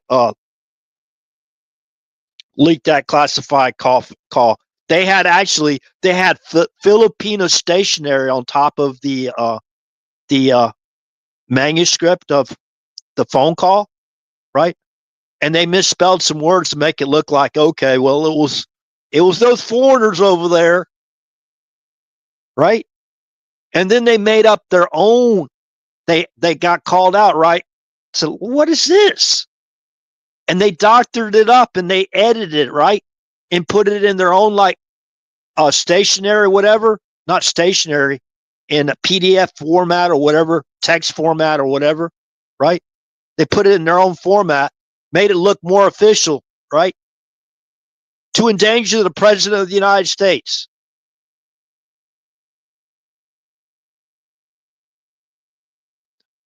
What about them leaking the Roe versus Wade, right, decision? They leaked that too, right?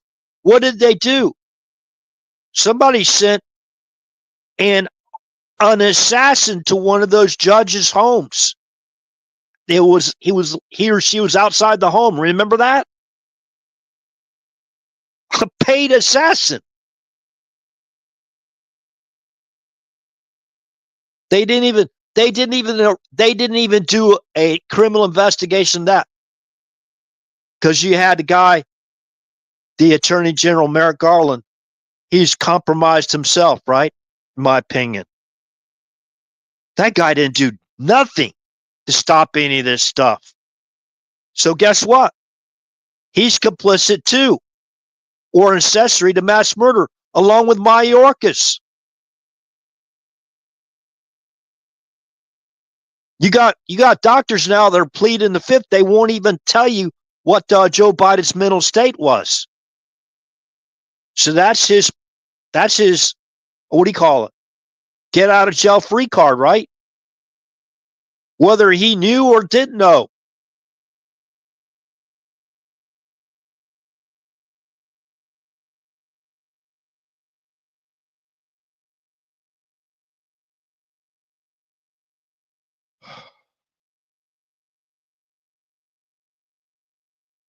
What about Ryan Ruth? He had how many cell phones? In contact with congressional representatives, probably senators as well, in D.C. multiple times, right?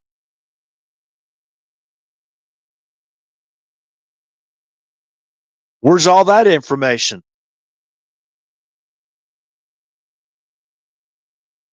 You know, was he paid to attempt that? And who told him that Trump was going to be playing golf at that golf course that morning? Because nobody else knew. It was on spur of the moment thing, right? So who on the inside basically told Ruth? Do you seriously believe that he camped out there over 12 hours? He camped out there in those bushes for 12 hours? Man, I got some property for y'all to sell in Florida. No, I don't, because I'm not like that. It used to be a common joke, right?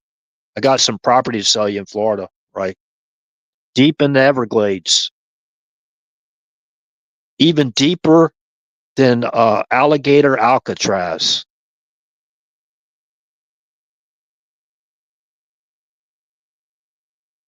Gonna get you 100 acres of prime land, prime property in the Everglades.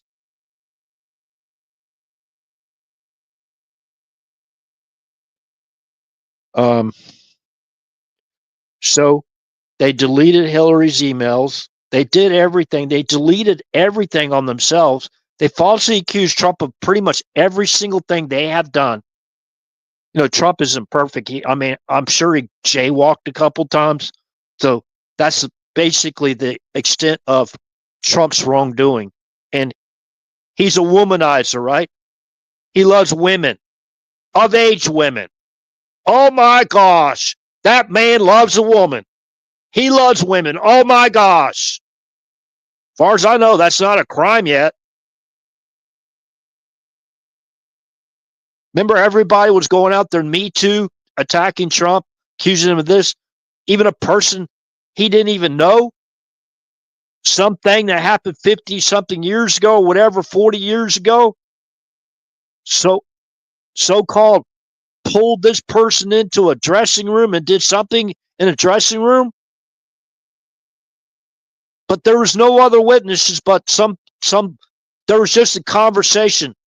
Some guy like Eric Ciaramello was listening in or heard a phone conversation out loud, right, from probably JB, Juliet Bravo. Yes, we're going to try to take down President or Vice President Biden. We can't have him in office anymore, so we're going to have to make up some crimes there that he's committed in Ukraine, so we can basically help out our campaign. So, yeah, will you help me out, Zelensky? And also, congratulations for your win there in Ukraine. Man, just think, Zelensky, you're not acting now as the president of Ukraine. You really are the president of Ukraine. You sure are.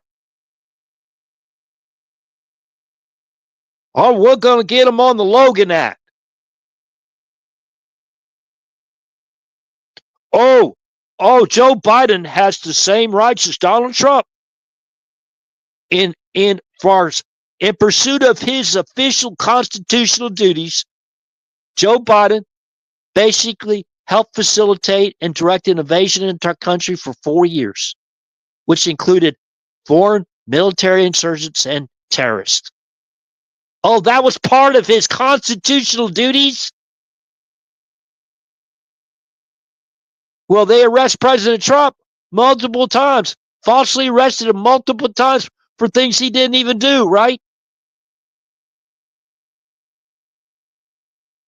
What's good for the goose is good for the gander, right? Is that what that saying is?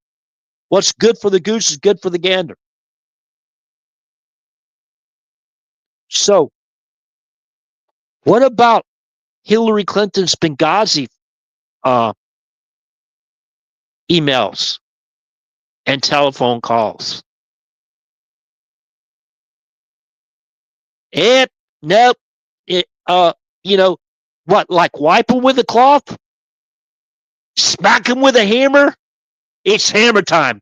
Dun, dun, dun, dun, dun, dun, dun. Bam! How can I do it? Bam! Bam! Bam! Bam! Bam! Dun, dun, dun, dun, dun, dun. Do y'all seriously think that we're going to show you my emails?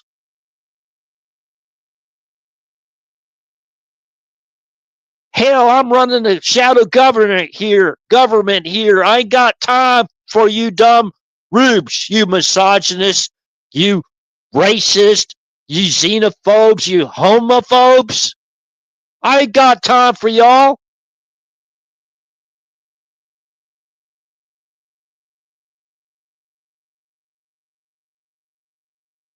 So they had skin in the game on that one too, just like the Russia BS. So they destroyed all their devices. They falsely accused Trump of what they did almost every time, with women included, right? What did y'all think was going to happen when they had the opportunity? Let no crisis go to waste, right? Let no crisis go to waste. Well, we thought we destroyed RH's memory. We got to work on that a little bit harder. When's his next doctor appointment? We're going to have to recommend some injections. Just like that movie, Skull and Bones, right? That Paul Walker was in. Y'all got to go check that movie out. They gave that one guy one injection. They basically, they took him to a funny farm, gave him an injection. He was like, he was out of it. They put him in a wheelchair. He couldn't even remember how to walk or talk. They put him in a wheelchair, right? And he had spit drooling out of his mouth with his head down, in like a zombie in a wheelchair, right? Totally unaware of his surroundings. Oh, yes. They got sources and methods they don't want you to know about. You know, one of us little guys, we get over our heads, right? They'll do a wellness check on you.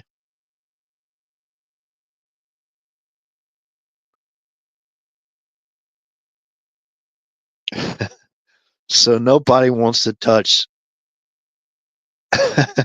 Come in on, let RH come in on their platform.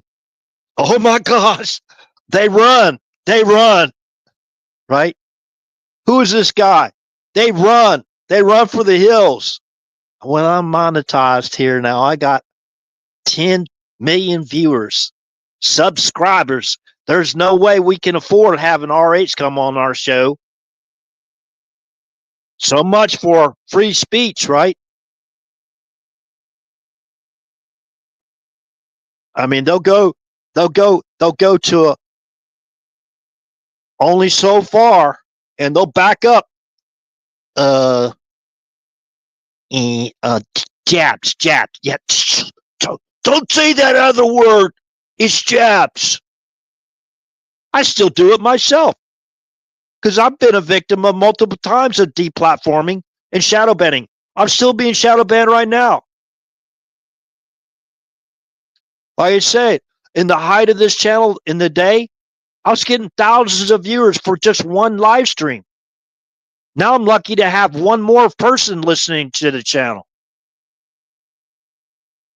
So we have to look at their MO all these years.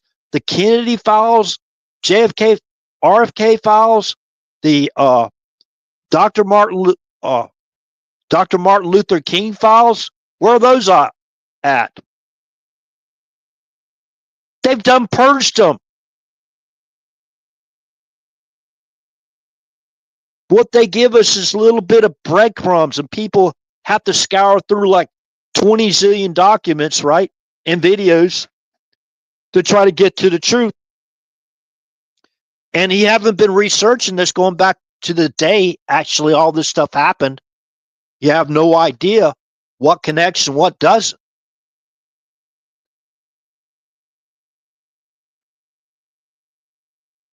I guess they even have a guy that worked, I guess, Intel. You know, we have the as far as JFK goes. Look at JFK Jr.'s magazine, George magazine. Remember that? Remember when John F. Kennedy Jr. got Cindy Crawford to basically cross-dress as George, George W. In case you didn't know which George they're talking about, right? The Georges family. Why did he get? They got Cindy Crawford to come in, right, and cross-dress as George Washington. She was on the front cover of the George magazine. Why do you think John F. Kennedy Jr. used her? You know what George W.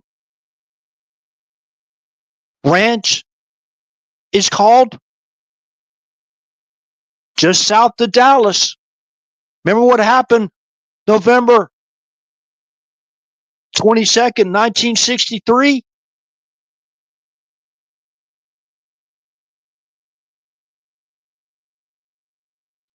Just south of Dallas is George W.'s Crawford Ranch. He has a TFR there. Not TFR. A restricted area. I forgot. I lose it. I forget these terms too. Each of us that are of kind of like the same age or age, round about the age of our age, you got terabytes worth of data in your memory. It's just you being able to remember.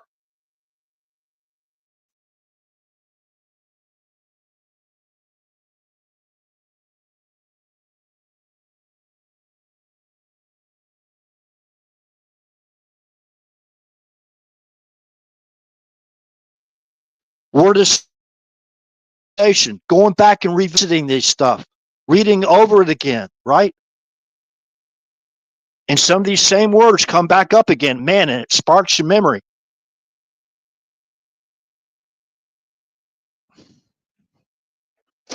And you gotta decalcify your pineal gland, right?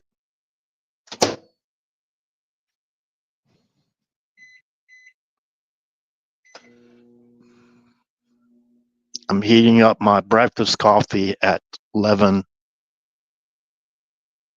11:20 p.m. Miss RH is worried about my health and my caffeine and not being able to sleep. What'd you say, Miss RH? I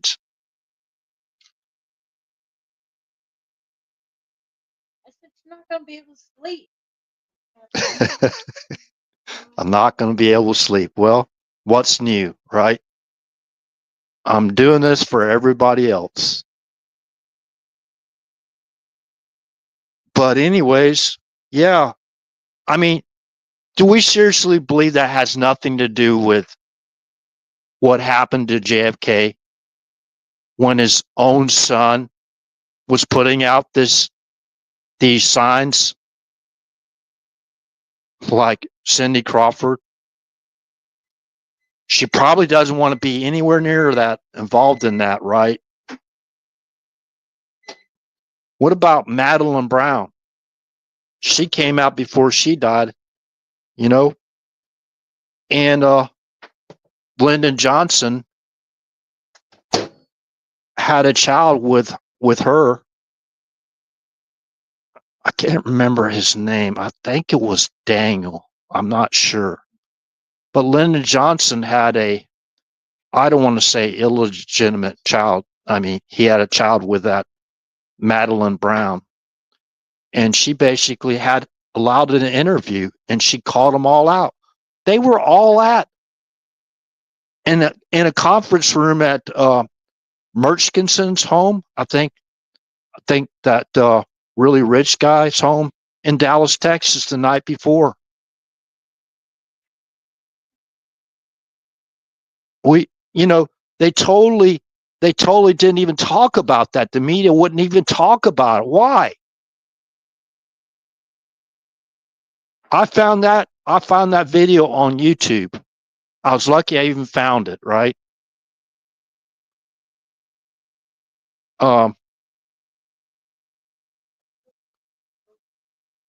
They were trying to discredit her. I remember what they're doing with that woman, right? They're trying to discredit her. So she was there at that conference and at that home the night before the the assassination. And she basically mentioned the names by name, all those people.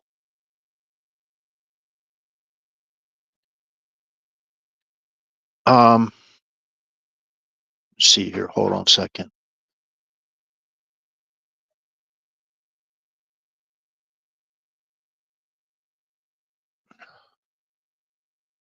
Testing 1, 2.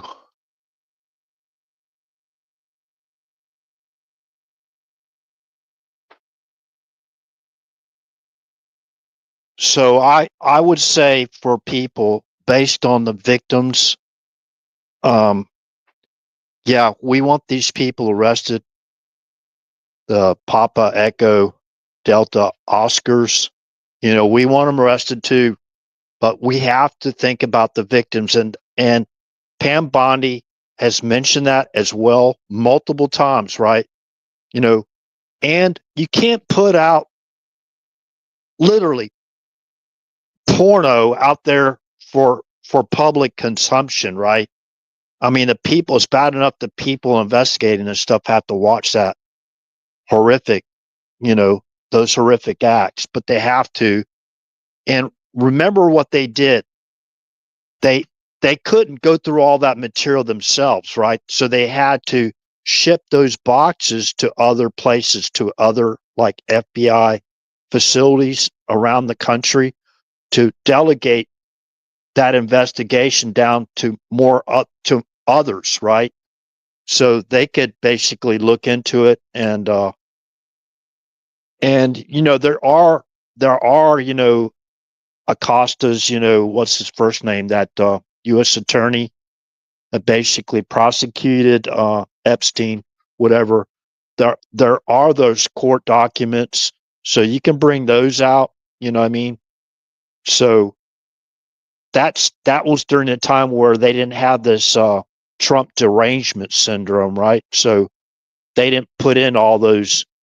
Like, remember what they did at Mar-a-Lago? Come on now, people. They set up a crime scene there. They planted this stuff to set up a crime scene. So do you seriously believe they wasn't going to use the opportunity of the Epstein files to plant some BS in there too? Of course they did. That's why President Trump is so angry, knowing about these operations, but he can't talk about them. Just like he could not talk about Midnight Hammer, right? Now, these are just my opinions. Could I be totally wrong on everything? I don't think so. I think I got it. I think I got it nailed down pretty much. Nailed down tight. There might be a couple nails I need to nail it down tight, but I don't have all the information. And I shouldn't have. I don't want all the information. There's a lot of moving parts with this stuff, and a lot of lives are at stake. There's all kinds of intel that Trump's getting, and I hope that he's still not getting faulty intel or non-real-time intel. I hope they're not doing the same thing to him that they did. But where have all these people gone? They haven't all been fired. The majority of them are still in place. The same people that helped orchestrate a criminal conspiracy to overthrow the duly elected president. They're still in office. They're still bureaucrats, protected.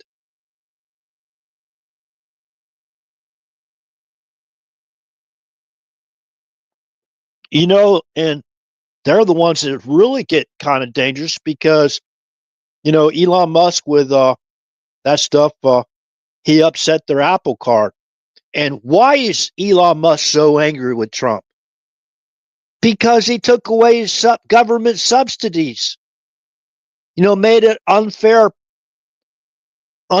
purchasing ground, a playground, whatever. Unfair. What's that saying? They made it unfair for the other manufacturers producing non-electric vehicles, right? They made that where, see, that was all aligned to go to the 2030 mandate. By 2030, everybody had to have electric cars, remember? So, of course, he's going to be pissed off at Trump. But, he comes back later and he asks for apology.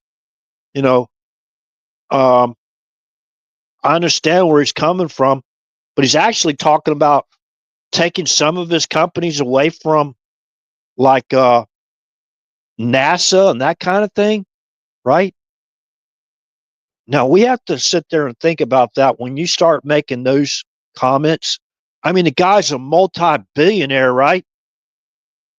I'm not saying I'm against him making more billions or making himself a trillionaire. Hey, more power to the guy. When you you're actually attacking the president of the United States with that BS. That's why Trump don't want to release it, because his name is in it. Epstein had Trump's phone number.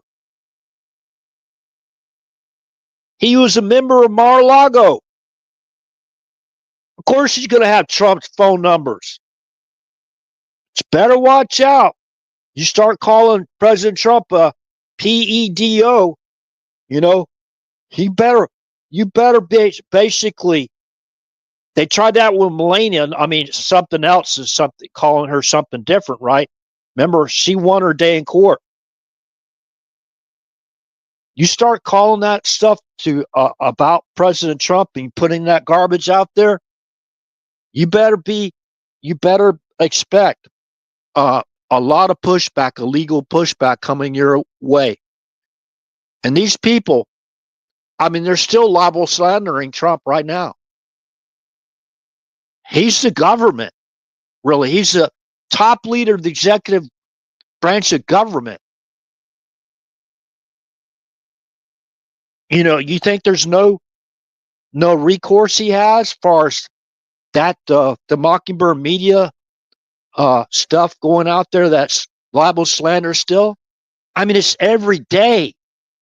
They got these gotcha questions. We got to ask these gotcha questions or we won't get our bonus from the Foxtrot Romeo.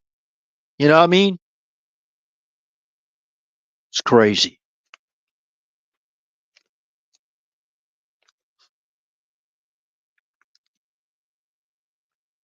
You know what is really crazy though? While country leaders are chanting "Death to America," and you're sending the money to do just that, that's the definition of crazy.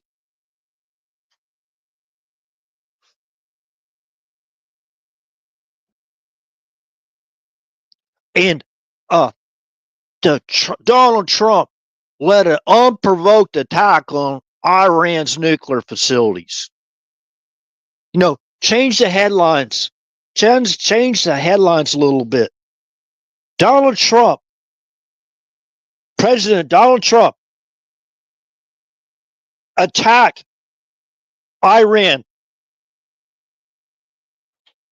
An unprovoked attack on Iran while they were chanting "Death to America." That's the title you should be seeing, so you can see through the BS. I mean, in a split second, right? Donald Trump, he conducted an unprovoked attack. That's their religion. They can't go out there and commit or basically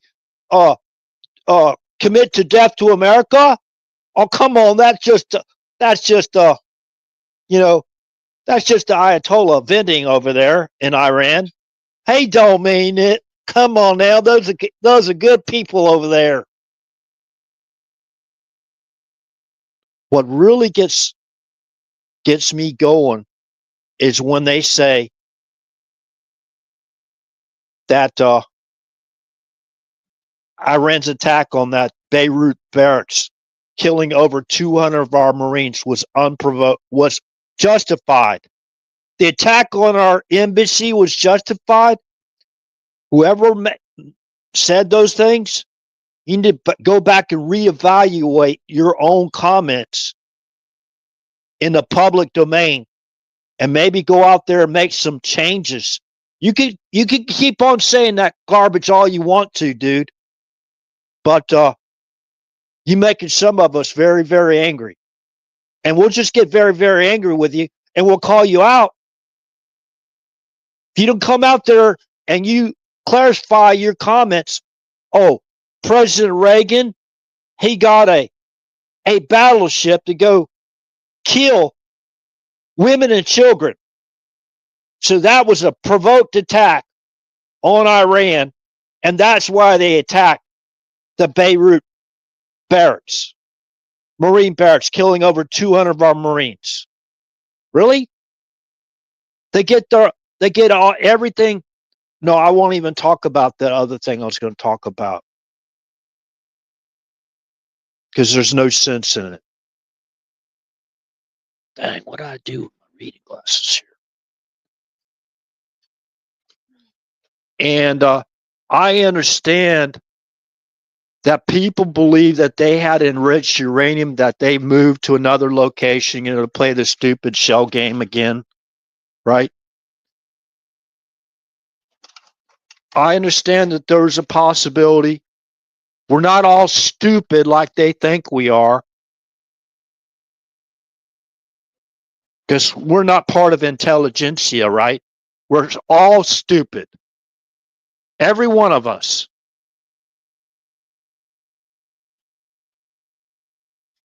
We know it would be easy to move 7,000 pounds of that,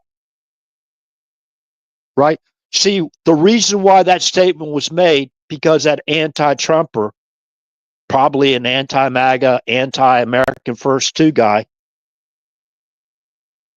probably helped to put out some of this propaganda to take Trump down. Probably. Oh, a Toyota Tacoma can basically move that uranium, 7,000 pounds of uranium. So the statement was made where, it's about just that easy, but not really. Try to put 7,000 pound payload in the back of the pickup of a Toyota Tacoma and see what happens. Okay, all right. Well, yeah, what the point was is that it was easy to move it, and they had to get just a bigger box truck, heavy duty, 3,500 with dualies on the back, but look at the payload.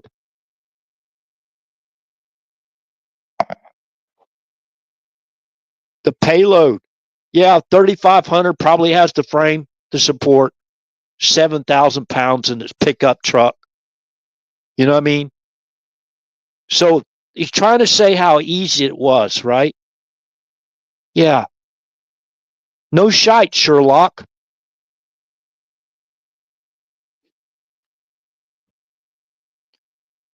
So who was part of the operation?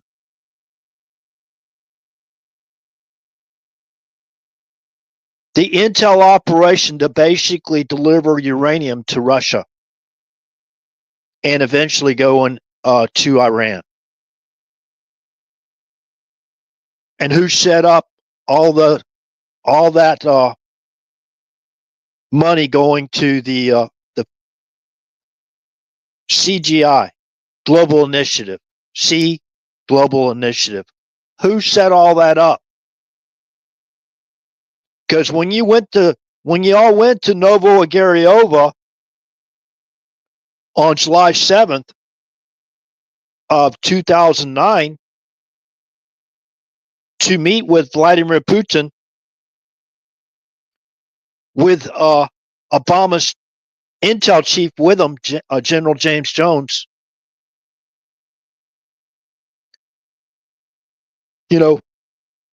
you went there because it was an intel operation. At the time, Vladimir Putin was the prime minister of Russia. He was not the president of Russia.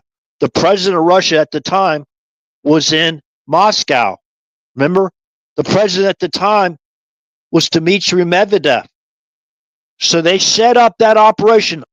Biden, let's say Biden set up that operation, right, to deliver the uranium 1, to Russia. And that was 2009. Who was the FBI director on July 7th, 3 days after our Independence Day of 2009?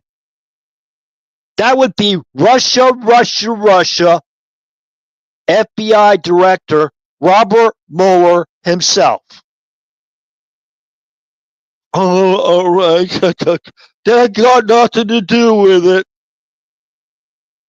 Really? Why do you think they got Robert Mueller out of mothballs, right?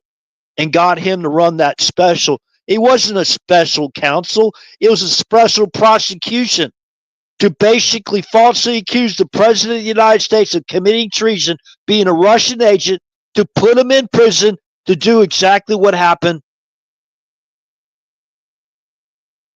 I won't say it.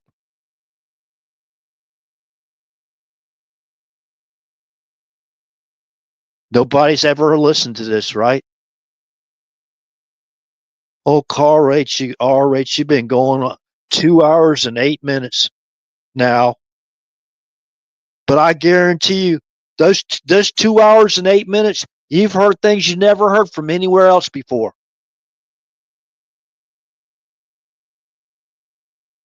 I haven't even started going into the Analysis Corporation. We talked about this many times on this channel. TAC, how they purged the guy's records. They forgot. They left the back page blank. They left the back page when they went to delete pages out of the official records. They left some of them, like the back page is still there. I think some alarms went off and they only had so much time. Brennan was the CEO in charge of that operation.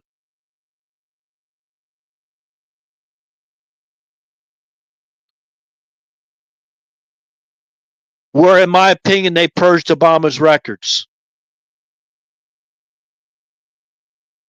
That was an intel operation using an intel contractor. The Analysis Corporation was an intel contractor to conduct surveillance on those they put on the watch list because they could have, because supposedly, far as appearances goes with the CIA, they can't be conducting operations on their own soil, but they do it all the time.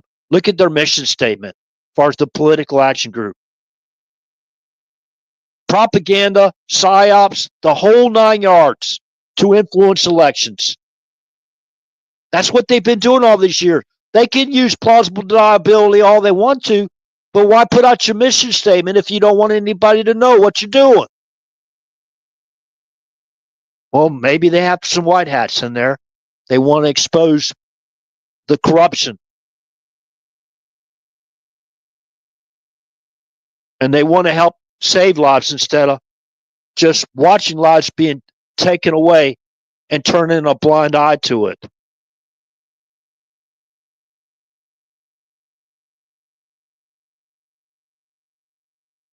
We even have people that work for Brennan that have become whistleblowers.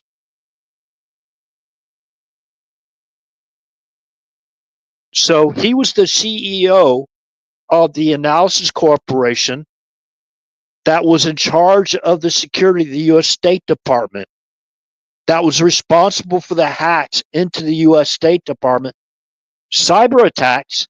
And what can they do with a cyber attack? They can insert info and they can take info out. Remember?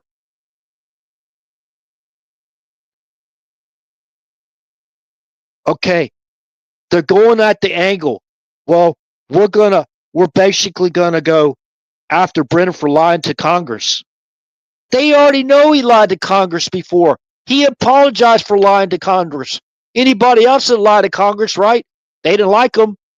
They weren't part of the old, what do you call it? The old, whatever you call it, the old boys club or the good old boys club. They go to jail long time. Prison, long time, right? Leaking classified information. They weren't part of the old boys club. They go to jail long time. Look what they did to one of the most secret operations in U.S. history. Remember the Stuxnet? Remember General Cartwright? Barack Obama pardoned him on January 17th, just 3 days before he left office of 2017, for leaking the Stuxnet operation. Who is he leaking it to? I guess they're allies in Iran, right? Because they were the victims of that attack, which was able to do what? To take out nuclear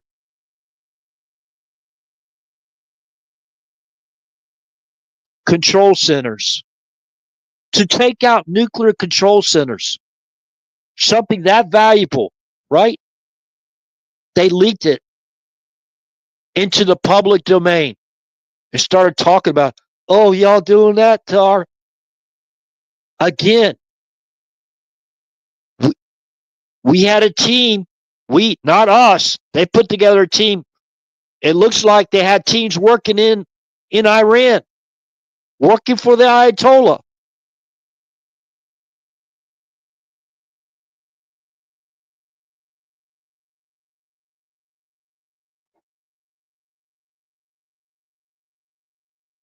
You know, whether you like Benjamin Netanyahu or not, I like to remind people that Barack Obama's entire campaign team traveled to Israel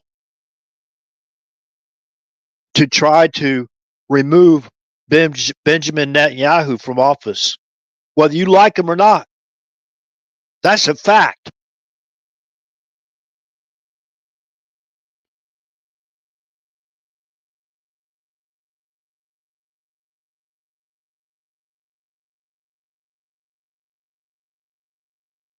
That's a fact.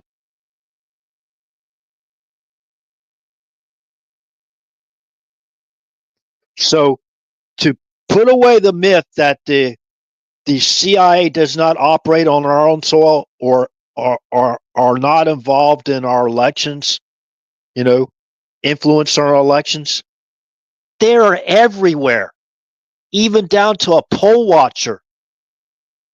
You'll see the same tactics.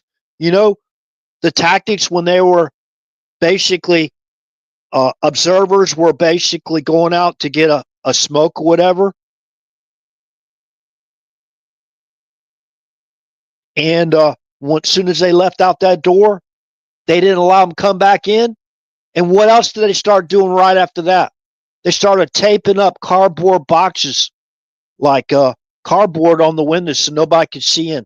Nobody could see in so they can keep their criminal operation secret. But they've already caught. They're already caught. A lot of this has to do with that. Hey, Steve, great to see you.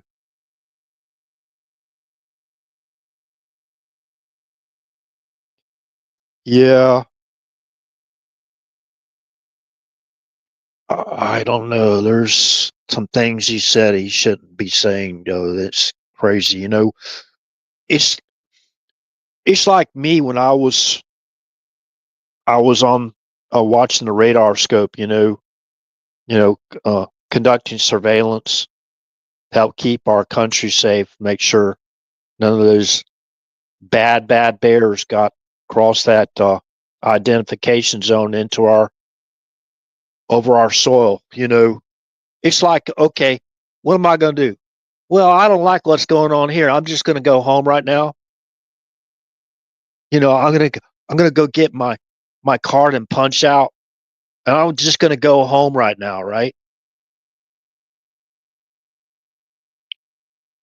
You get disgruntled like Bongino. Got to roll with the punches, and you got to think about in a bigger picture format of what's happening. These people are already being arrested. What do you think they're going to do? Okay, we're coming after this Papa Echo Delta Oscars.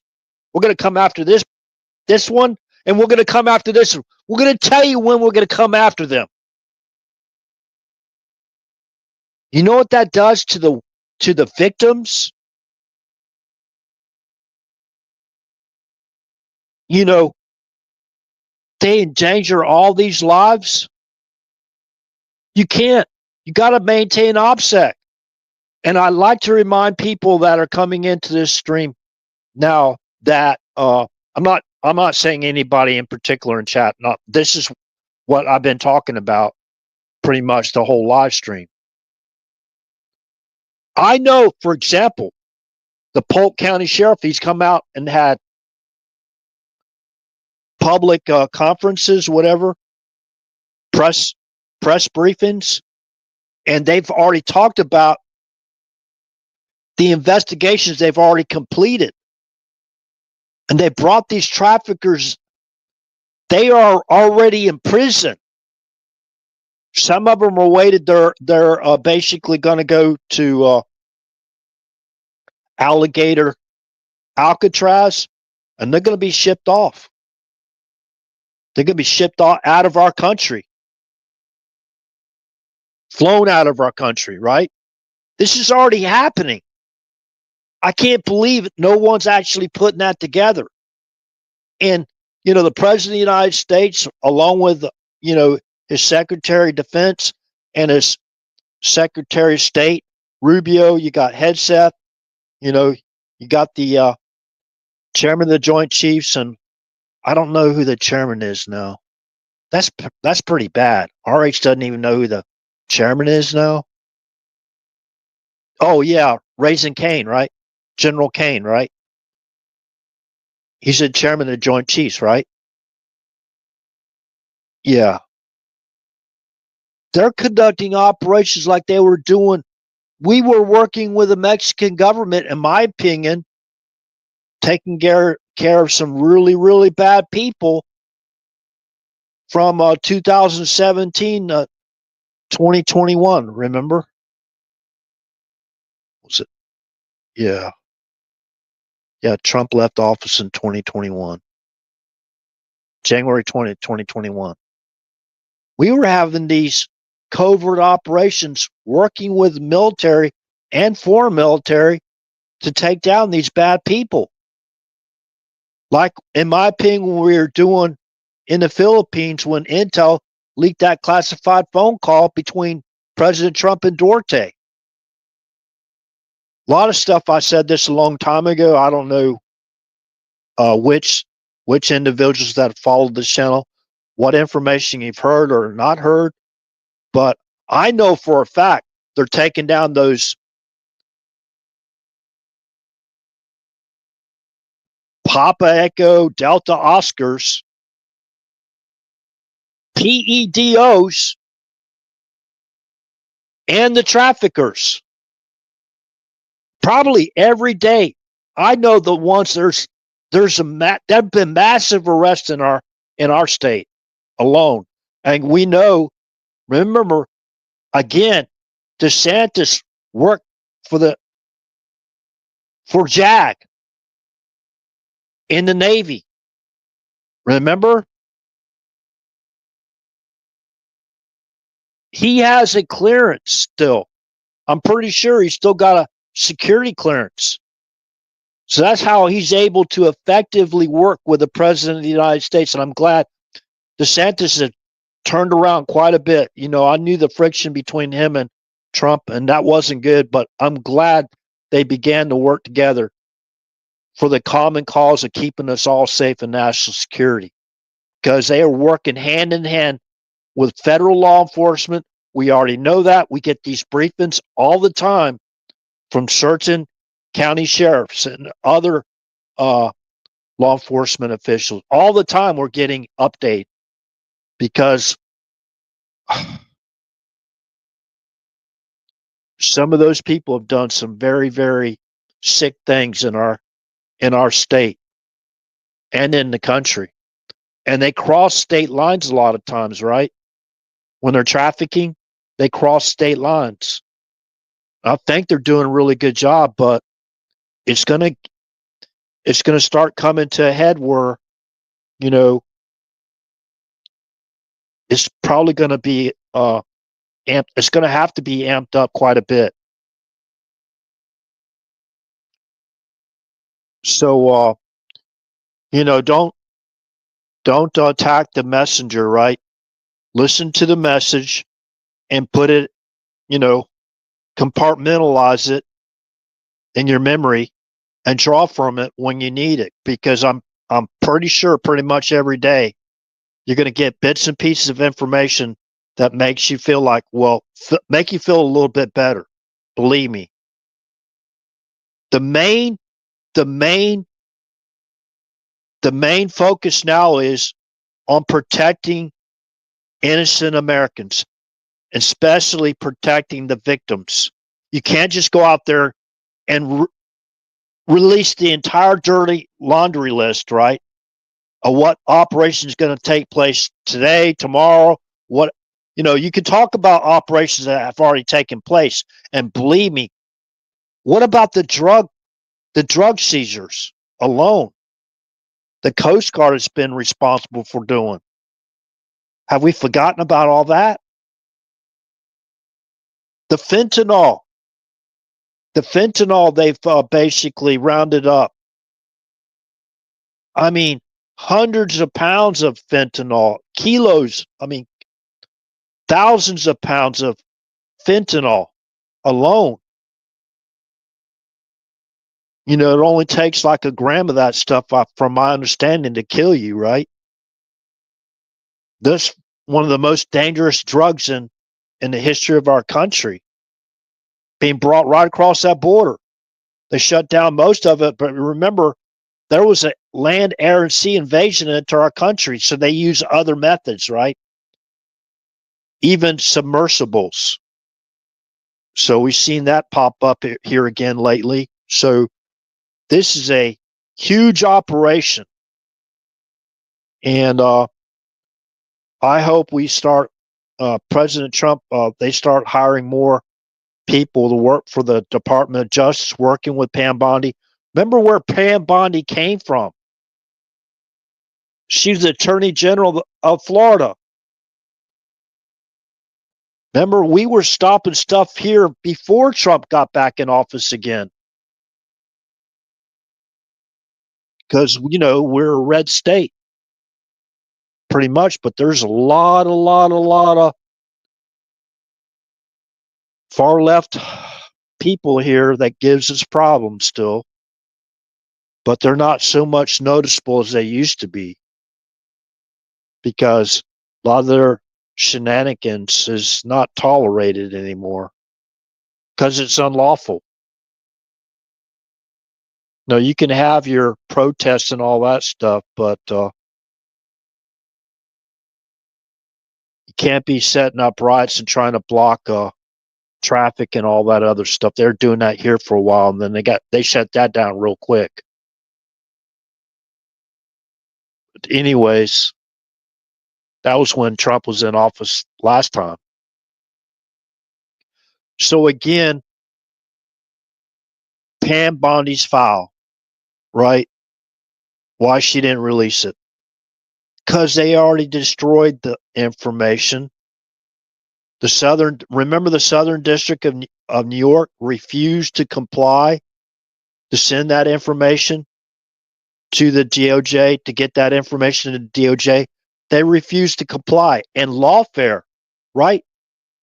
These judges, these federal judges in D.C., they basically have been strong-arming that information and not letting it get out so they can run that propaganda operation against Trump. Remember, they already facilitated and directed the invasion into our country, which included a foreign military and terrorist insurgency. They've already done it for 4 years straight. So why? Again, we already have the evidence on that too as well. There were special forces operative teams, whether they were no longer active duty or not, they were working and providing surveillance. Basically, they have surveillance video footage, audio footage of them basically facilitating and directing the invasion. They even have information from what's his name? Mayorkas, where he landed, actually visiting a holding facility in Panama and looking at those UN stations where they will go. They go and they get instructions on where to go. They had holding facilities waiting for their transportation, like the buses to be brought in. And that all started with Acorn, right? Remember the community organizer, one of the main individuals responsible for this stuff? The community organizer, remember they were responsible for, you can look up, CNN put out an article, it's in their archives, that they basically created thousands of fraudulent registrations. Thousands of registrations. Remember, Project Veritas had undercover, like a journalist, right? Recording those employees at Acorn. Then what did they do? So when they get caught doing stuff, like they have to change their name, right? They have to change the people sometimes in the organization, and they have to move the corporation or the organization somewhere else, right? So it went from that to organizing for action. Remember, that's where they really beefed up their foot soldiers, about 30,000 of them across the country, right? Then what happened then? What after that? They got basically, it was Obama and his wingman, Holder, remember? Now, everyone's presumed to be innocent until proven guilty, but they're the founders of it. Organizing for action. Then what did it go into? National Democratic Redistricting Committee. That's another organization that Obama and his wingman put together, Holder.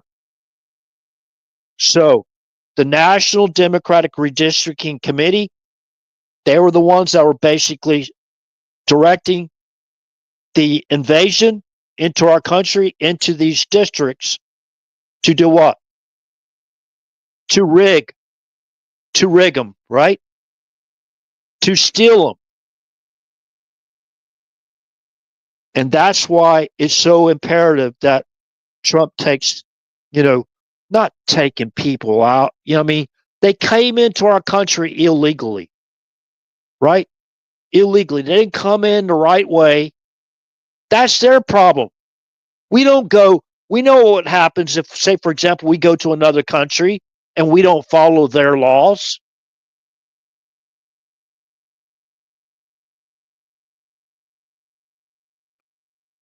So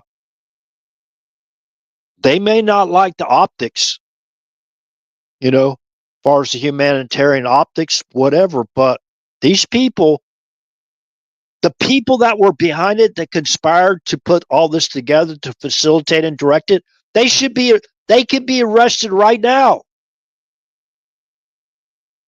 Well, all right, so how are they going to do that? Well,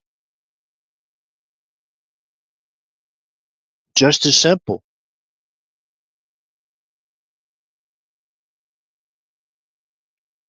And they say you got to go take out the bottom, the foot soldiers first, right? Okay, again, Article 4, Section 4 of the U.S. Constitution. I've read it many, many times on this channel. I'll read it one time again, really quick. Article 4, Section 4 of the Constitution reads, the United States shall guarantee to every state in this union a republican form of government and shall protect each of them against evasion and against domestic violence. Okay, that's Article 4, Section 4. There's no excuse. That's the justification for arresting these people like Mayorkas. You've already arrested President Trump. He was the former president of the United States. You can arrest Joe Biden. You can arrest Barack Obama right now. Well, all right. If you arrest Barack Obama, they're going to start a race war in our country.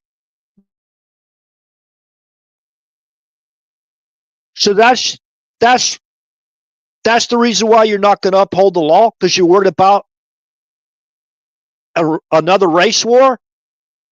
So you let criminals basically be behind co-conspirators to conduct illegal surveillance and all this garbage and aid and abet the number one state sponsor of terrorism to help aid them to get nuclear weapons, a nuclear weapons program.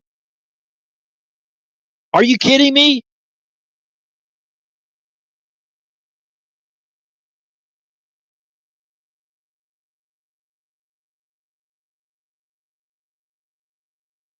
Oh, all right. They even made a movie about this, a new civil war, right?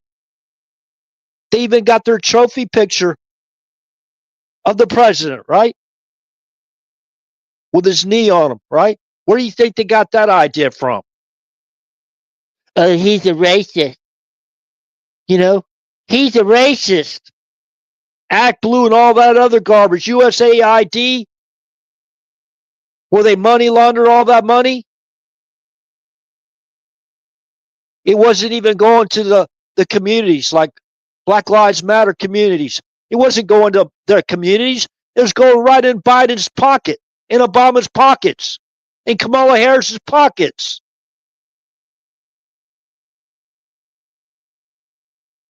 Those are the what do you call it?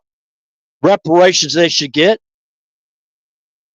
Oh, by the way, how many people know that Abraham Lincoln provided reparations for the slaves? I think they gave them 40 acres. 40 acres. And I think money too, right? so they can grow their own crops, have their own land. 40 acres. You know who shut that down? Those reparations? The Democrat Party shut them down. Remember the Democrat Confederate States of America? They shut it down. That's who they still are. They're Confederates of our country still.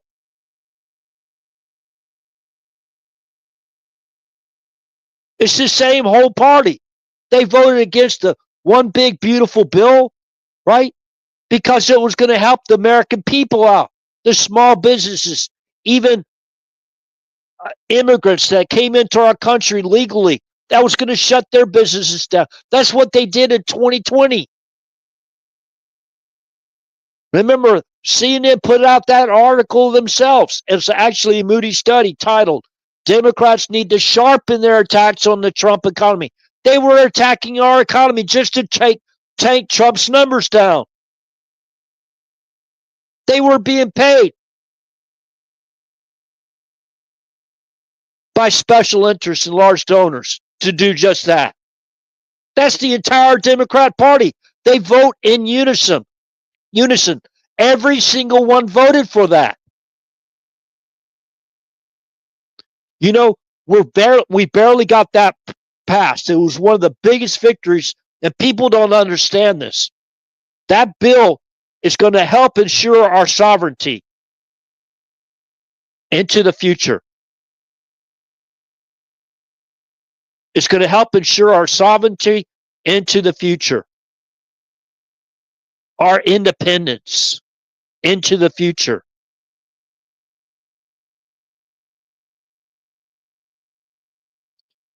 And I hope we got our goal back.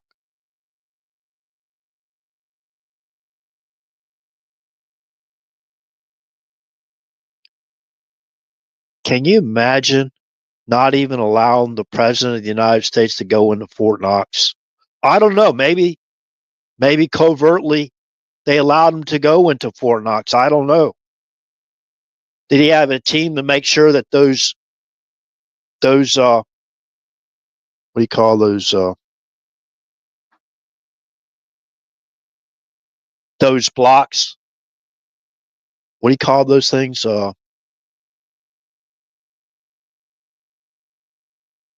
Geez, I forgot the name. That's crazy. They're like blocks of gold, right? Gold bars. Golly, what's wrong with RH? Man, maybe I got to drink some more of this coffee here. Is there anybody out there that takes methylene blue? Do you actually PP blue? I guess it's a dye, right? I hope it helps. All right, be safe, Steve. Hopefully, I addressed your.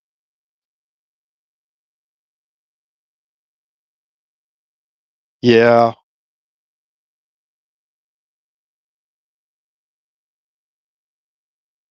yeah, I know the island, right? Um, yeah, I think I'm pretty sure all those people are going to be corralled up, and Steve, just have I know they don't. Nobody wants to have patience, but you can't go out there and reveal these operations because you can get. Look what they're doing to law enforcement now. Look what they're doing with the ICE now. They're setting up assassinations, right, to kill ICE officials. This is crazy. This is going on in our country right now.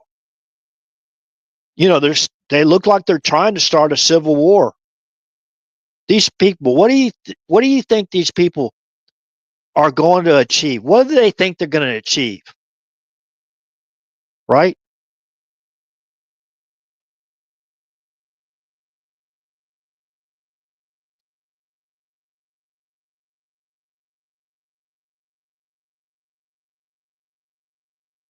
Yeah, I understand the spirit cooking stuff, and all that talk about that. And the children and everything. I mean, I don't know. I mean, maybe even experiments. I have no idea.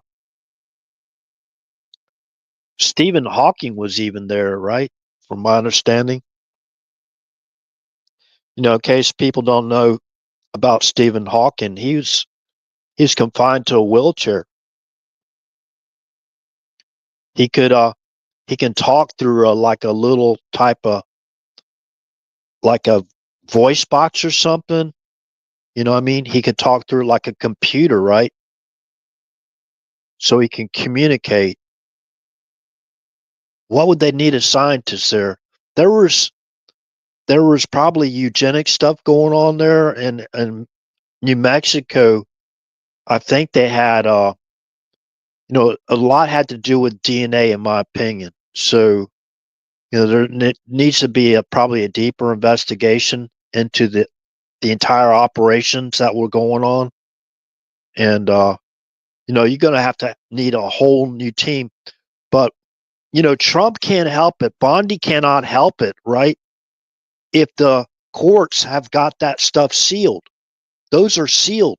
Those are sealed documents. There are stuff that they can get though. Pam Bondi can get that's already been litigated at the I guess when he went to court and trial in Florida. So all that information they can bring it out, right? Now with the people that were involved from other countries, coming here and possibly breaking the law. Now I don't know personally uh, uh, if all of those young women were underage or not, but there is an age of consent law, right? You have to factor in, and I'm not at all trying to be apologetic for uh, those that are basically done something wrong with underage children. No, they need to be arrested. I don't think there's statute of limitations on that, right? Is that a capital crime? Yeah, it's a capital crime, right? RAPE. You can't even say that right now, right? I'm just saying we've got to follow the laws. And if they're holding all this stuff like they did at Southern District in New York, man, they still got a lot of problems over there.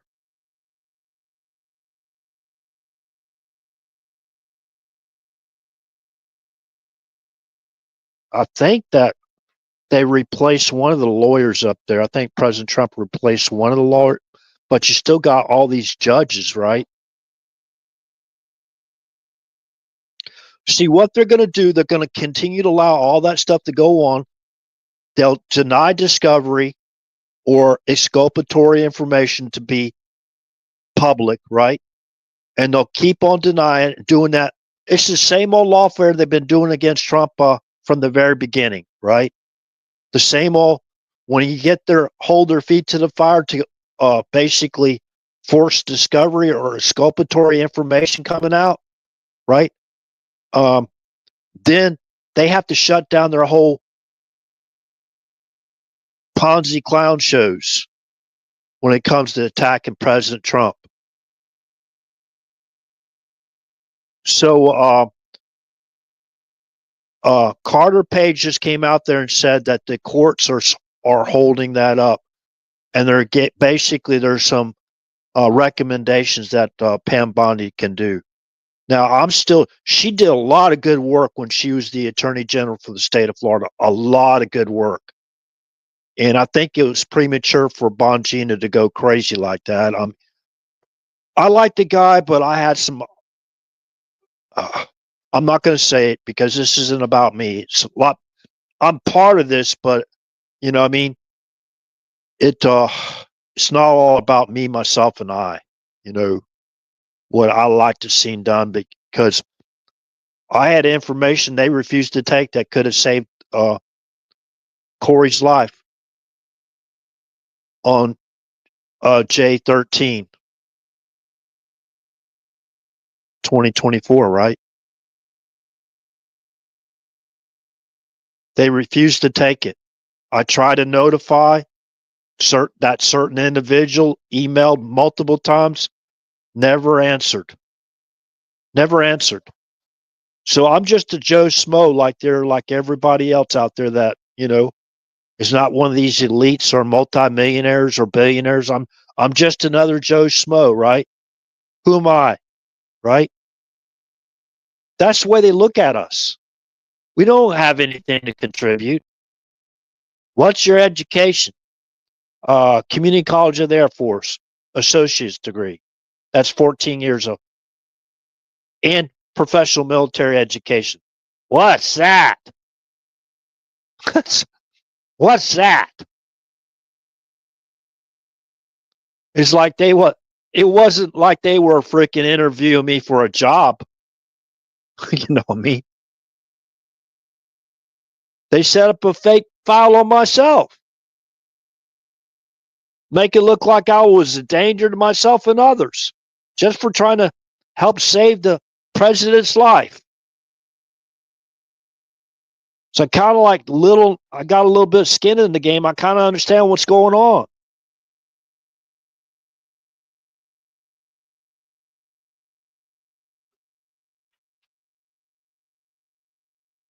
Oh, I'm going to have to talk about this again. And this has been going on a lot longer than I thought. I can't, 1999? It's 1999 when he was arrested? Well, let's see here.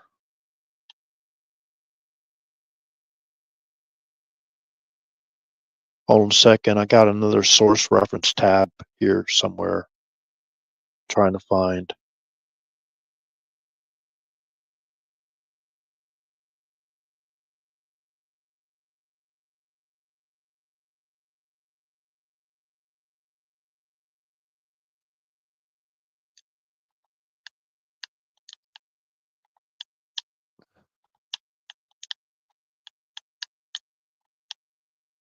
I was even approached one time I know for sure. I was approached one time. We had a huge party at our home, about 200 people. And I was approached, hey, you could come live with us. I got my kids are the same age as you. You need to be around children your own age. I never even met the guy in my life. He's trying to get me aside. He got me aside where I was by myself away from my parent, right? And try to talk me into go moving in with him. I'm like, man, that's crazy. I never met the guy before in my entire life.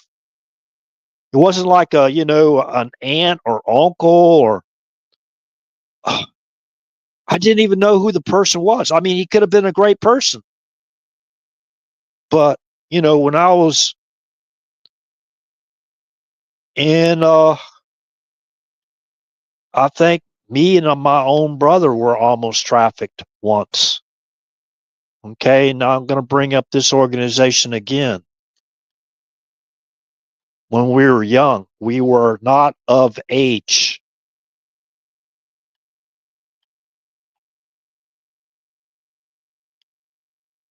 Heck.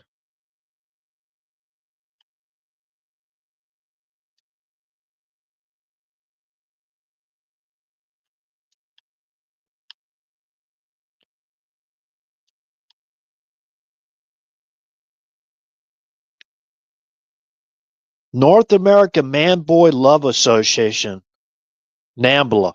Among LGBT groups, few can claim the degree of name recognition accorded to the North American Man Boy Love Association, founded in 1978. Right? That was before 1978 when I was approached. Hey, you could come You can come live with me. I don't I don't even know that person. I still to this day I don't even know who that man was. I was a little kid. Founded in 1978, NAMBLA has been among the most controversial groups in LGBT history. The group was initially inspired by the work of Boston Boise Committee, which formed in 1977 to defend a group of men indicted for running a boy prostitution ring based in Massachusetts. After the charges against all but one of the men were dismissed, the committee disbanded and NAMBLA was created. NAMBLA chapters have existed in New York City, Boston, Los Angeles, San Francisco, and Toronto. Total membership has never been confirmed, but is estimated to have never been larger than 1,000. Okay, now that's one definition. I want to get to the other definition.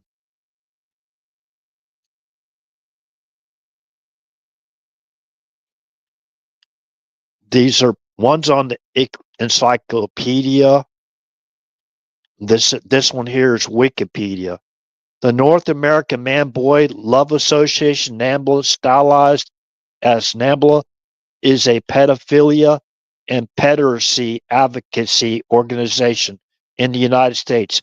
It works to abolish age of consent laws criminalizing adult sexual involvement with minors and campaigns for the release of men who have been jailed for sexual contacts with minors that did not involve what it considers coercion.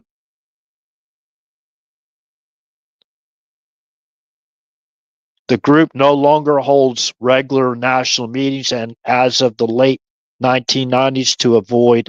So it was around a lot longer than I thought.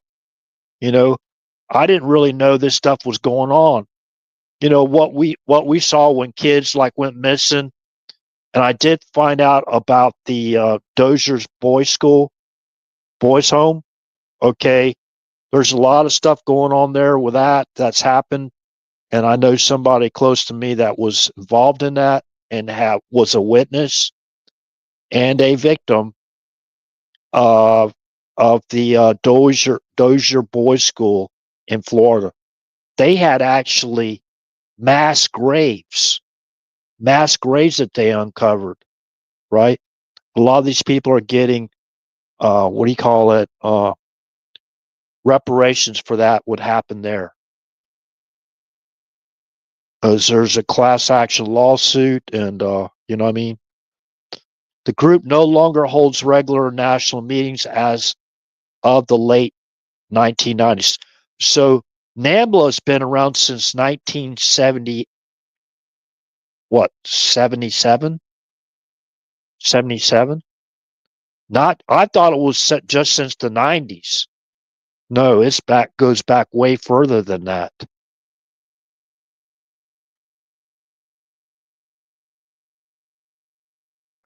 The group no longer holds regular national meetings, and as of the late 1990s, to avoid local police infiltration, the organization discouraged the formation of local chapters.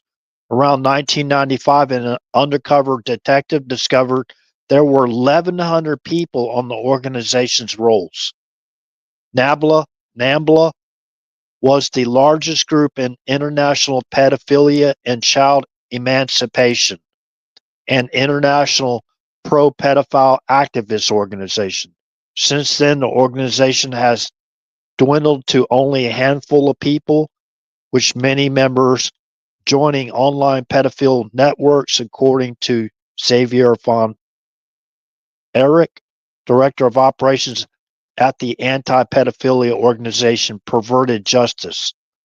As of 2005, a newspaper report stated that NAMBLA was based in New York and San Francisco.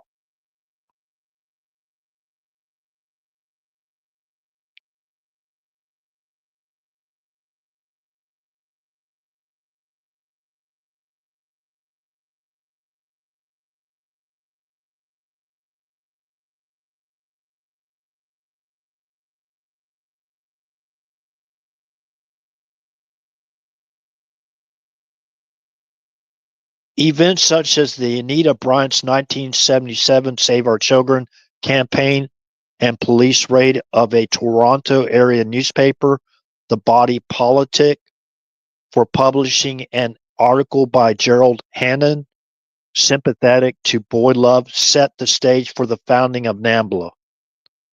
In December 1977, police raided a house in Boston suburb Revere.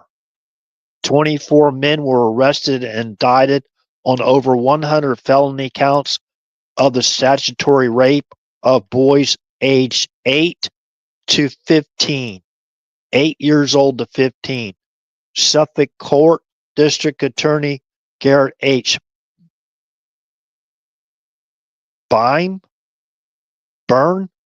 found the men had used drugs and video games to lure the boys into a house, where they photographed them as they engaged in sexual activity. The men were members of a sex ring, Byrne said. Okay. Now this is from Wikipedia. This is a public. There's source references, so people can go in and read the source references themselves. The men were members of a sex ring, Byrne said. The arrest was the tip of the iceberg, commenting the issue. Boston Magazine described NAMBLA as the most despised group of men in America, which was founded mostly by eccentric boy-loving leftists. Okay, I won't go into it any further. So we know what's out there. Unfortunately, the courts are holding this stuff up, but there are still operations that are going on behind the scene that have to be covert to basically to maintain operational security, so it doesn't not only endanger our law enforcement officials involved into these operations, but it also helps keep the victims safe as well. So we have to consider that. Please consider that. I understand how everyone feels. And I was basically something happened to me as a young child, and the person was basically brushing his, he was cutting my hair, and then I moved my arm back on the armrest, right, while the barber chair or whatever, and I moved my arm away, and he stuck a razor on the back of my damn neck and pressed it in my neck. I think that was a warning. If I move or say anything, the guy would have killed me.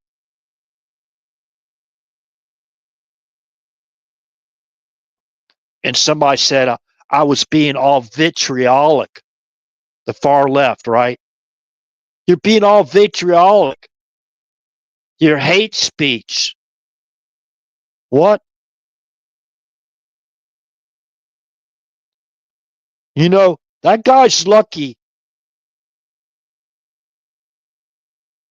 He's lucky I didn't tell my dad. I was only like 15 freaking years old. A lot of us don't talk about it because, we're macho, right? We're macho men. We can take care of it ourselves. What is individuals before? How many individuals before have gone through this stuff? Not just boys, of course, it's young girls too, probably more prevalent in young girls, underage girls than boys, right? I can only imagine how they feel. Especially if you have nobody to go to.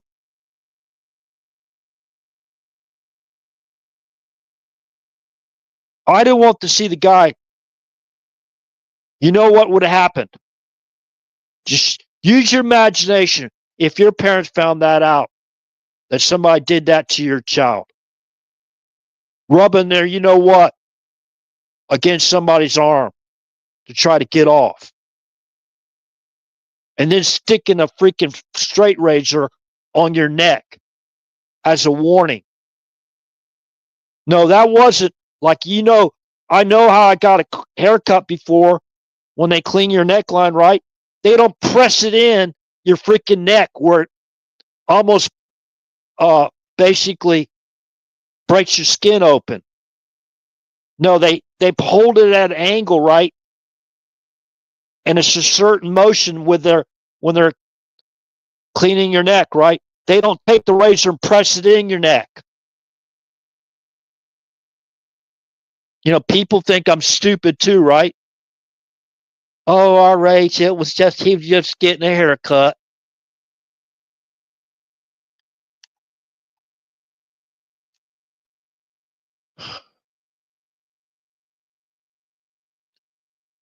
So, anyways, when people hear that, they want to go away from you. They don't want to hear it, right?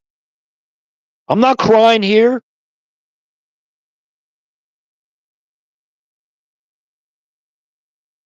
I'm not looking for sympathy.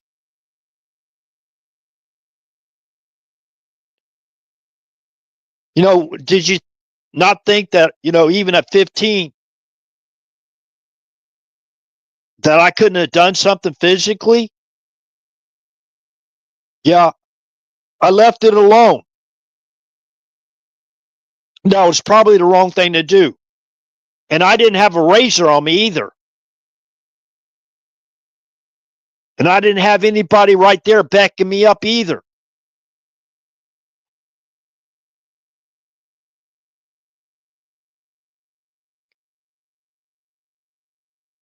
Yeah, who knows?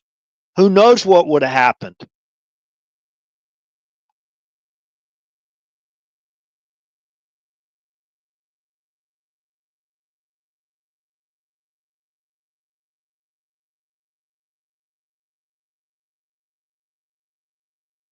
Okay, so anyways, so we have to have patience, even though we want,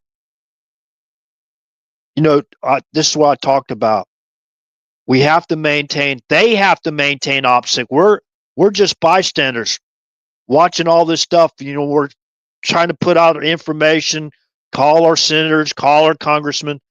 Basically, for me, it hasn't worked at all.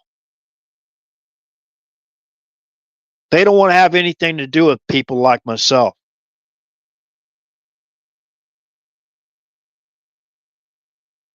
I mean, they interrogated me in my own home. Well, if you do it again, RH, they're going to interrogate you again. You do it again, they're going to interrogate you again. Wait a minute. Don't you think you got things backwards here? Somebody's trying to give you information to do your damn job, and you turn it on me? You don't take the information and investigate and determine whether it's credible or not? You don't do any of your job, and you put it all on me. And then you won't even apologize. Well, RH, that happened many years ago. The statute of limitations has gone by now. Why didn't you go in there and go to your office and print out in your office, in your home, with your workstation, and type up a report for me?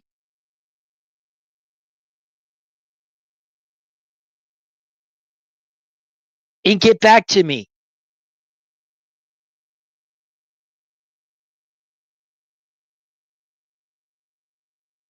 Well, dude, can't I just go to your damn office and tell you what I got and give it to you and show it to you?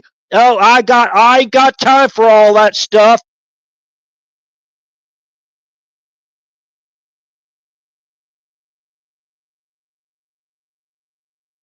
And get a warrant and basically go to the VA and get all my medical records. Get a false warrant. You know, I'm nowhere in position to protect myself like President Trump or like even Papadopoulos or Carter Page or any of that stuff.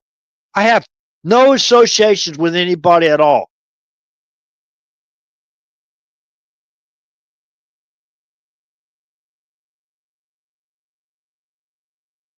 They were going to commit me just to shut me up. You know, that's what they did to the J6ers, right? They threw them in prison to shut them up. They put them in solitary confinement. Could you imagine? Like Catherine Engelbrecht and Greg Phillips. They put them both in solitary confinement.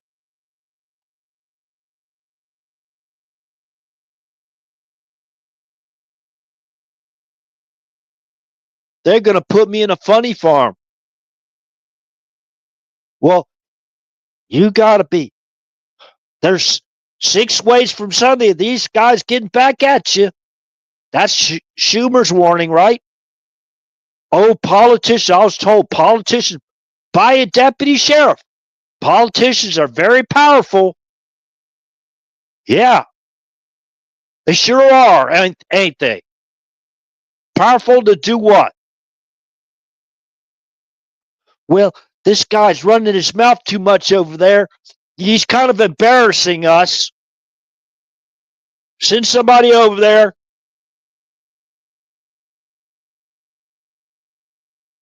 What's up, Norman? Norman D.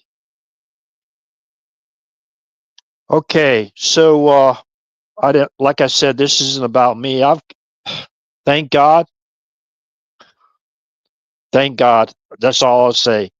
It didn't get worse for me, but man, I'm still pissed. And rightly so.